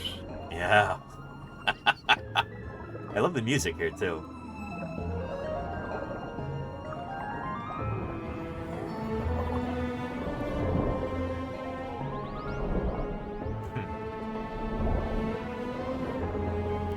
Oh, and Ungoy says, "Are snails just land nautilus?" They are gastropods, so they're So gastropods are related to. They're one group of mollusks. I don't think squid are considered gastropods, but these are also not nautilus. These are different from nautilus.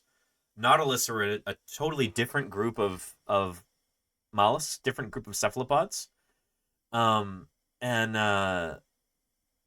they're not closely related to ammonites. So nautilus and ammonites diverge way far back, and they're not close relatives. Even though they look vaguely kind of similar to our eyes, totally different animals. Yeah. So yeah, these guys are ammonites. They are not nautiloids. They're not nautilus. And they're not super close to octopus or squid or land-living mollusks like snails or slugs. Yeah. This strange 6-foot-long giant is Baculites. You did, Ungoy. You did. Near the sea floor. So cool. And almost matching it in size, Diplomoceras. Yeah. Shaped like a giant paperclip. Wild. Oh, they're so cool. They all flourish here thanks to an abundance of food. Just wild. Plankton, small crustaceans, some even eat fish.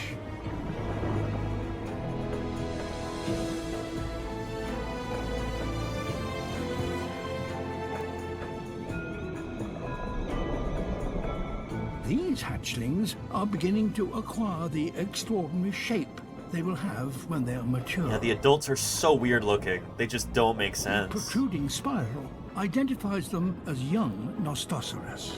Nostosaurus. That's what the adults look like there. Bizarre. These are adult Nostosaurus. So weird. They favor the seafloor in deeper waters. Aren't they beautiful, Gravity? Yeah.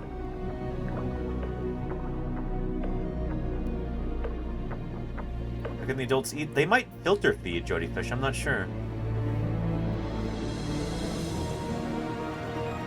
Look at that. Yeah. And thank you, Distiller. I'll see you around. Ammonites have been thriving in these prehistoric oceans for almost 400 million years. Yeah. A long-lived group. And then they go completely extinct at the end of the Cretaceous. There's no more ammonites today. There are thousands of species.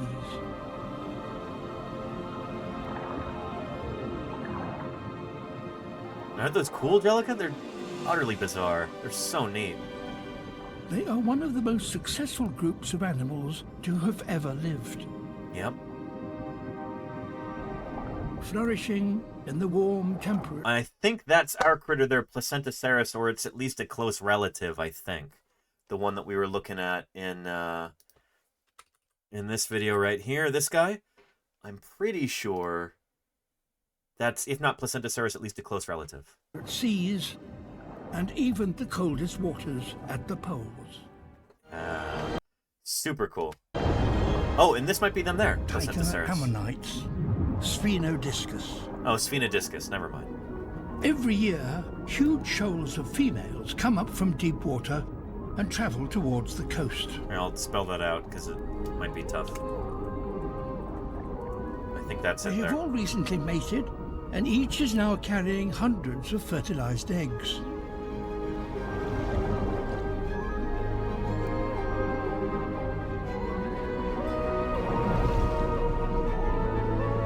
I don't know enough about ammonites, but there are people who spend their whole lives studying these critters. They've understood their must be laid in the shallows. Their evolutionary relationships. We're starting to understand their biology more too. Ammonites are themselves hunters. The combination of a streamlined profile and a powerful siphon enables them to shoot through the water at great speed. Yeah.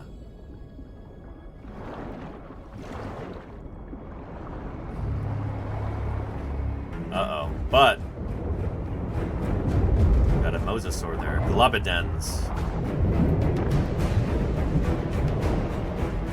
Globidens has broad, rounded teeth that easily crack the ammonite shell, Oof. releasing the air that keeps them buoyant. Oh. Without it, they sink helplessly to the seabed. That. Yeah, oh boy, it's carnage through here. But let me show you something a little bit more wondrous and beautiful than Globidens just massacring some ammonites. Take a look. Tonight, even in the deep, there is light.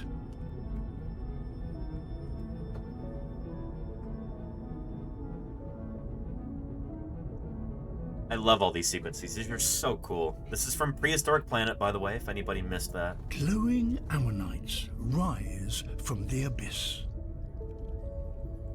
Oh, it's so good. Look at these guys. We don't know for a fact that they could fluoresce like this, that they could... Ammonites they had are bioluminescence? related to octopus and squid. These scaphitids are no bigger than a human hand. But there are cephalopods today that bioluminesce like this, so these guys very well may have done the same. But this is a... They've been gathering in the coastal depths. This is a creative decision that I think is really cool. I'm here for it. I would love to hear some ammonite experts talk about this and how plausible it is, but yeah, they very well may have done this. I think there's no reason to think that they didn't. I wonder what reason there is to think that they did do this, though. Yeah. In the deep, these lights may help lure plankton as food. But tonight, they serve a different purpose. And Brachiosaurus says, what big changes are in the fossil sea life through the Cretaceous? Is there evidence pointing toward rapid warming? So it seems like there may have been a sudden rapid cooling event in like the middle Cretaceous that may be what wiped out the ichthyosaurs and maybe the spinosaurs, but that might also have something to do with sea level changing at that time. Yeah, there may have been like a sudden cooling event that froze up some water and then dropped sea levels. I don't think we really understand the mid-Cretaceous extinction, like that whole deal. I don't know if there's like a prevailing idea yet. I think we're still kind of at the beginning of figuring that one out. But yeah. But yeah, there is definitely an increase in temperature through the end of the Cretaceous, but it does seem to be kind of gradual. Yeah. Yeah. And Tricky Bova says, would you be able to tell if the fossils stung like a jellyfish or could shock like an electric eel? So, I don't think we have any mollusks today that can shock with electricity like that. So our default hypothesis would be that these guys had stinging cells. Well, no, not stinging cells. Those are cnidarians that have that. What am I even saying? It's like corals and anemones and sea jellies have that. I don't think these guys would have had either. Electric shock or electric shock, whatever you call it, but electric eels do. Electric eels, who, by the way, are not actually eels. They're kind of knife fish. They're not part of the eel family at all. But anyway, I don't think these guys had either. Probably just like grabbing prey or and maybe like chomping on it with a beak, kind of like squid do. I don't totally know. Yeah. But yeah, Miss Yvette, electric eels are not eels. Let me show you. We'll look them up on our Tree of Life here. Electric eel. Yeah. Some are venomous but not stinging. Yeah, Diagonal, that's a good point. Like the blue ring octopus is venomous, but it bites, I think, with its beak. Yeah, electric eel. Electrophorus electricus. That is a... Sometimes the genus and species name are, sometimes they're just kind of perfect there. Yeah. Yeah, but electric eels are a kind of knife fish, so they're related to... Yeah, ghost knife fishes and etc. So they're pretty far from actual eels. Eels, anguillids, I want to say, is what they're called. Anguilla is Spanish for eel. But yeah, the American knife fishes are far away. Eels. Freshwater eels. Anguilla. They're way over there. Yeah. And then you get other eels too, like, moray eels. Morays are way over there. Yeah. So yeah. Yeah. And the entrepreneur. What a great username. Welcome to Paleontologizing. Yeah, this is, it's at onezoom.org. This lovely Tree of Life model here. Zooming all the way out to all life on Earth. And then we can zoom in to, say, ourselves, Homo sapiens. Down in here. Vertebrate animals, mammals, primates, humans. Yeah. Very cool. Yeah. I'm glad you think that's neat. Entrepreneur. It's good to have you here. Yeah. Yeah, that's Amore. Mayor of Space. Well, this isn't, but the one we were looking at was. Yeah. Rhacodactylus is the weirdest picture to represent humans.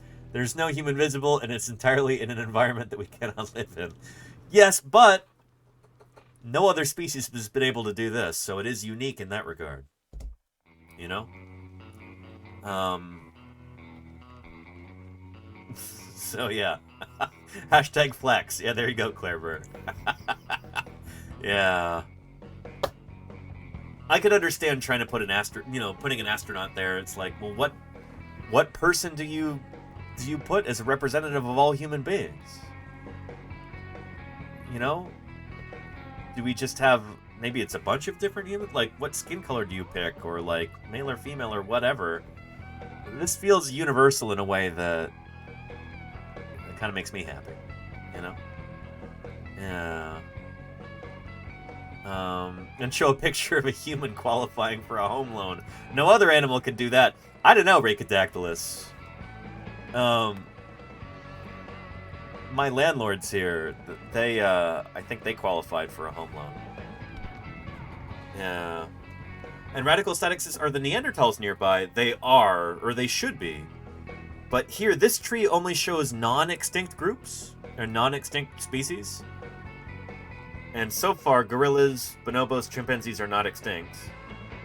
Cross your fingers, they continue to not be extinct. But yeah, so Neanderthals would be basically like right here. But they're close enough to us where we could actually interbreed, and a lot of human beings are still carrying Neanderthal DNA. I have some. I have a lot, actually, according to an Ancestry.com test. But yeah. Yeah. Anyway, yeah. Back to our ammonites here. These lovely critters. They've been drawn to the surface to mate. And soon there are thousands in each shoal. Such a lovely sequence. This is so cool.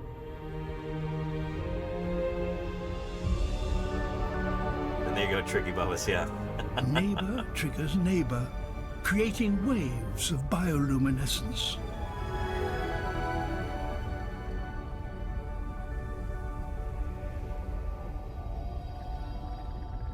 Beautiful. They have complex nervous systems controlling light-producing cells called photocytes. I wonder what's the reasoning there. I'd like to talk to an ammonite expert about this. Maybe Jim Kirkland. He got his PhD in ammonites, I think. I want to say ammonites for his doctoral project. Their biostratigraphy. I wonder if he would have an opinion on the photocytes thing. Jostle for a place around the larger females. Clues from their displays tell her who is the fittest and who is the best mate. Oh, that's so cool. As couples entwine, they coordinate their light displays. Wild. Yeah, I bet you cuttlefish or something do this today. If he can't match her precise rhythm, he'll be rejected.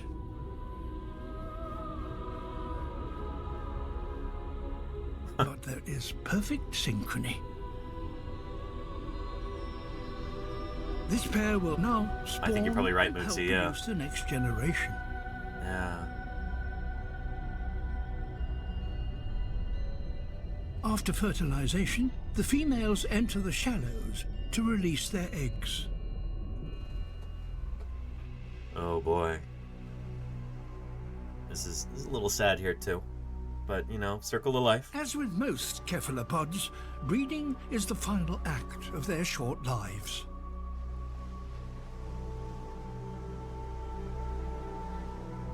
By morning, these lights will have flickered and died. Oh.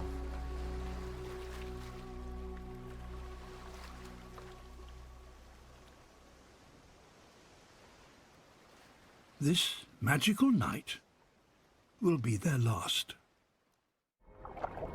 Yeah, and then you got these little guys. Life goes on. Yeah. What a way to go out, though. I know, right? Rigodactylus? Oh, man. Yeah. Anyway, we're talking about cephalopods, ammonites, because they may have been the favorite prey of critters like this, of ichthyosaurs. And we're talking about giant ichthyosaurs here. Period meant that for the earliest ichthyosaurs, the open oceans were basically an unattended seafood buffet, one with lots of potential prey and few surviving competitors. And the fossil record shows that this opportunity was huge for them.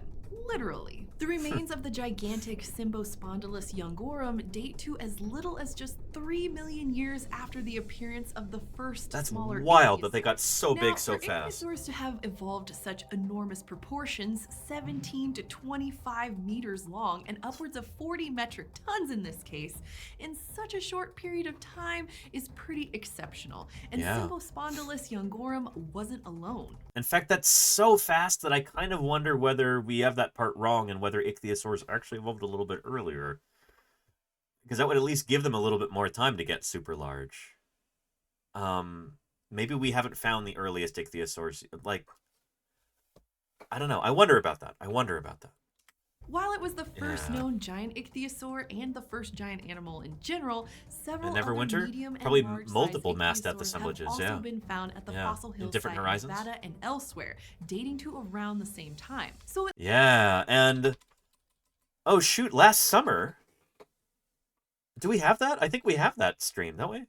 Yeah. So it looks like the shift towards large body sizes in ichthyosaurs happened in a sudden early burst. On land, it wouldn't be until the rise of sauropod dinosaurs over 40 million years later that the animal kingdom produced giants that could match the size and mass of Symbospondylus youngorum. In the ocean, no other group of amniotes would get that big until whales appeared. And while some parts of the evolutionary journeys of whales and ichthyosaurs are quite similar, like their terrestrial origins, overall body plans, and eventual gigantic size, that's really where the similarities end. Because as a group, the evolution of large body size in whales didn't happen in a sudden early burst as it did in ichthyosaurs. Instead, it was a Brucetus slow, notwithstanding, gradual which might have actually been increase over smaller a than much people longer suggest. time span. It took nearly 50 million years after first becoming aquatic for whales as a group to reach the sizes we see today. And although at least one genus of early whale, Basilosaurus, did And Perucetus also got very large, right toward the beginning, too. managed to become huge faster than the rest, this outlier still took much longer than the ichthyosaurs to bulk up, more like 10 to 14 million years rather than as little as 3 million years. So what made the difference? Well, the biggest whales today are the baleen whales, a group that includes the blue whale, fin whale, and humpback whale. Also called the great whales. These giants seem to have developed their impressive proportions by becoming filter-feeding specialists, eating huge amounts of tiny prey like krill and plankton. They've adapted to modern oceans that Thank are you, Claire, for highly those links. productive, Quick even on at the draw the with very those. lowest I levels appreciate of it. the food chain. And this high level of productivity also supports some other giant whales further up the food chain, like sperm whales, which specialize in suction feeding on squid in the deep ocean. But we thought that the oceans of the early and middle Triassic were not that productive. So how was there enough energy available in the food chain to sustain a giant like Symbospondylus youngorum? Well, by modeling the flow of energy through the food chain of the fossil hill ecosystem, researchers found that the abundance of ammonoids at its base would have provided enough energy to anchor a stable food web. And instead of being a specialist like modern giant whales, the snout and teeth of the first giant ichthyosaur suggest it was more of a generalist predator that fed on a variety of prey. These would have included fish, squid, and smaller marine reptiles, potentially even other ichthyosaurs. With all this potential prey, there would have been plenty of energy in the food chain to fuel its gigantism. And its ability to feed effectively enough to get so huge so fast may have been due to some aspects of its anatomy. For one thing, it had large eyes relative to its body size. Huge eyes. These are thought to be Huge a pretty eyes. ancient trait of ichthyosaurs, and this probably would have made it a highly capable hunter that could spot and zero in on prey successfully. And So ichthyosaurs had the largest eyes of any animal that has ever lived, as far as we can tell. They would have been like, some of them larger than a dinner plate, or as large, approaching dinner plate size. So larger than the eyes of a giant squid or a colossal squid, larger than the eyes of any dinosaur that ever lived. Huge, huge eyes on these critters. While Symbospondylus youngorum was the first giant ichthyosaur, it certainly wasn't the last. The fossil record shows us that by the late Triassic, many other giant ichthyosaurs had appeared. Some might have exceeded 26 meters in length, perhaps even rivaling modern blue whales, the largest known animal to have ever existed. But largest, I mean, most massive, I suppose. Certainly not the longest or the heaviest, though, given that they're in the water. Neutral buoyancy and all that. Just as their rise was kicked off by a mass extinction, it was another mass extinction that would be their downfall. At the peak of their heyday, in the last years of the Triassic, another ecological upheaval took place, the Triassic-Jurassic extinction. The causes of this event are still hotly debated, but we can tell that while it wasn't quite as catastrophic as the Great Dying 50 million years earlier, it still devastated life both on land and in the oceans. And it seems that this extinction event acted as a kind of bottleneck that only a handful of ichthyosaur lineages managed to pass through. Those that survived were smaller, and while some did grow to impressive sizes in the early Jurassic, like Temnodontosaurus for example, ichthyosaurs never fully recovered. And they faced competition from new marine predators on the block, like the plesiosaurs that became common in the Jurassic. They managed to persist for another 100 million years or so after the extinction, but eventually they vanished entirely by the late Cretaceous around 95 million years ago. So while they were the trendsetters of ocean gigantism, achieving sizes no other animals had ever approached and in record-breaking time, their golden age ended as suddenly as it began. But man, that golden age was impressive. Here's a link to that lovely video there from PBS Eons. And let's get back to our giant new ichthyosaur here, just named Ichthyotitan severnensis. Two fragmentary jawbones of Ichthyotitan severnensis were collected from the uppermost Triassic Westbury Mudstone Formation in Somerset, United Kingdom. Based on the length of the fossils, the new species may have been a whopping 25 meters long, or twice the length of a city bus. In 2018, my team studied and described the giant jawbone. We had hoped that one day another would come to light, Dean Lomax said. The new specimen is more complete. Oh, it's new! Oh, shoot. I thought they were naming it based on fragments that had already been discovered. I didn't realize they had new material here. Good for them. The new specimen is more complete, better preserved, and shows that we now have two of these giant bones, called a syrangular, that have a unique shape and structure. Beautiful. Oh, I'm excited about this. It is quite remarkable to think that a gigantic blue whale-sized ichthyosaur swimming in the oceans around what is the United Kingdom during the Triassic.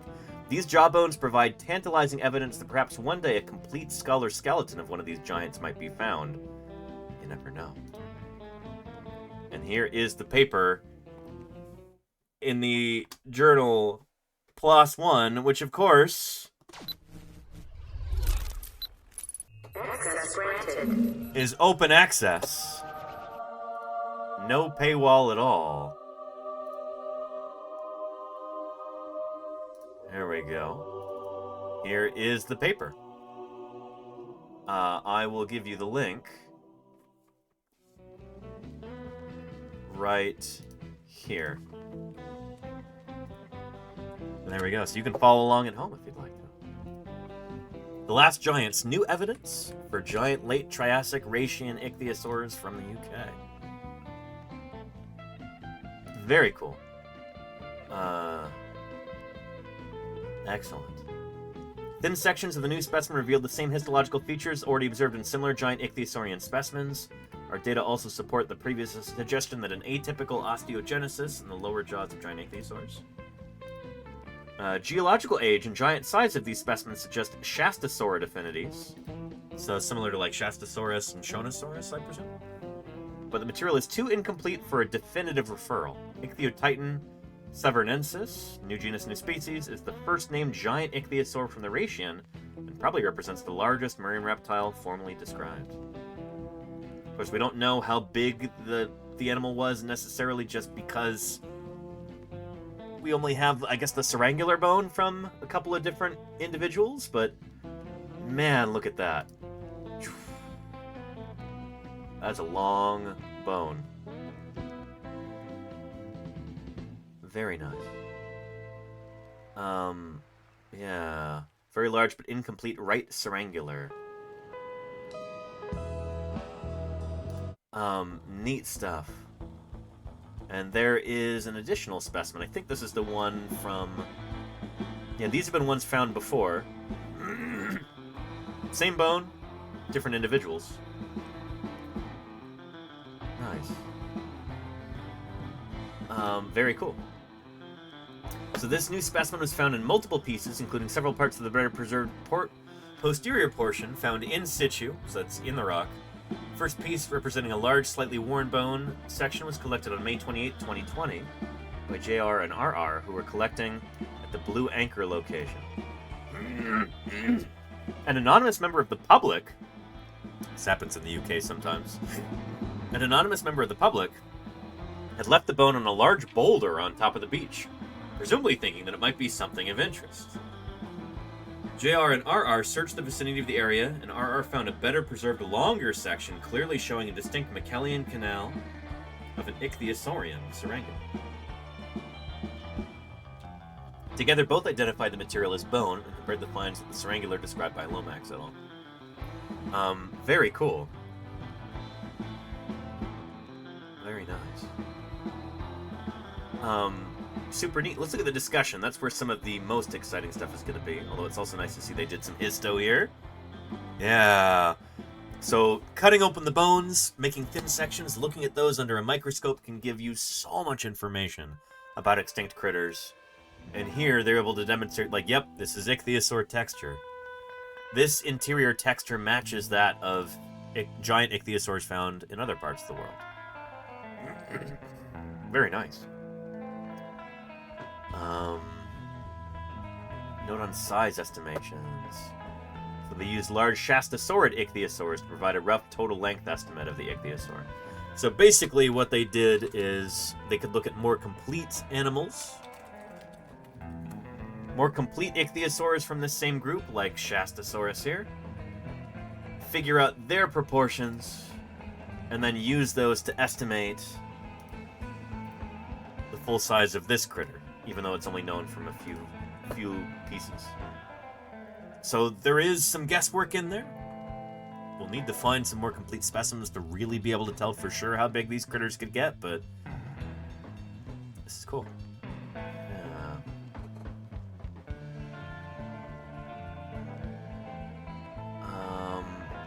Yeah. And they're correcting some previous mistakes in here too. The identification of the posterior of the coronoid process and MAME process on the Lilstock syringular have been incorrect. Therefore, the size estimated compared with B. leptorhynchus is inaccurate. Huh. Oh, neat. Yeah.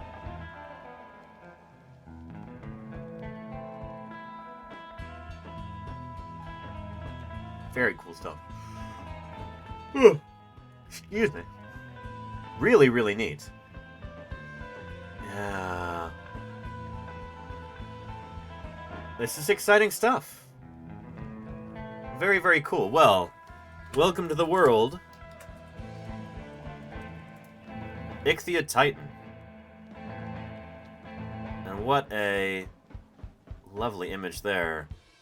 Like a great beached whale, Ichthyotitan, on the shore of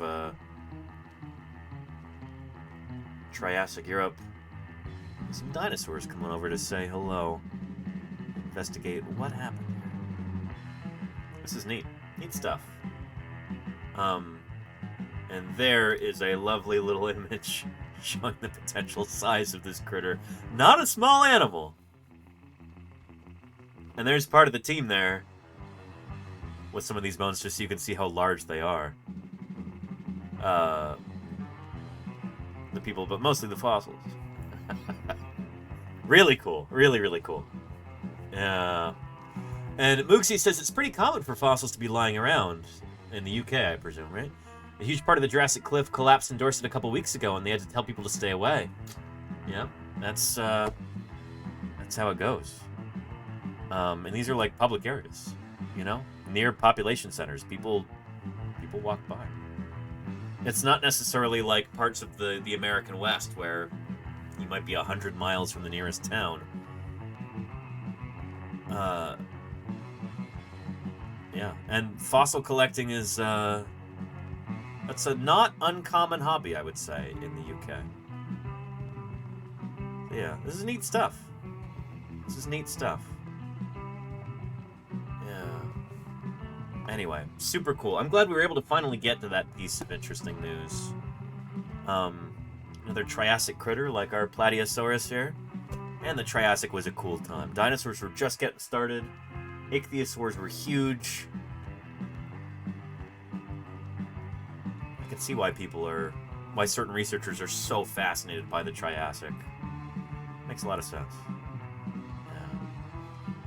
Anyway. With that said, I've been streaming for almost 4.5 hours at this point. It is time to wrap up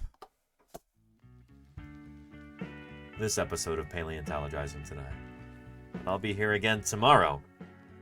Talk about more fossil news, more Q&A. It's gonna be a good time, so I hope you'll tune in for that. And don't go away just yet. We are gonna raid into somebody else doing some science or something here on Twitch. Let's see what our options are. While I'm looking, thank you to everybody who's being named in our credits. Followers, subscribers, resubscribers, cheerers, gifters, raiders, and moderators, of course. Thank you, everybody.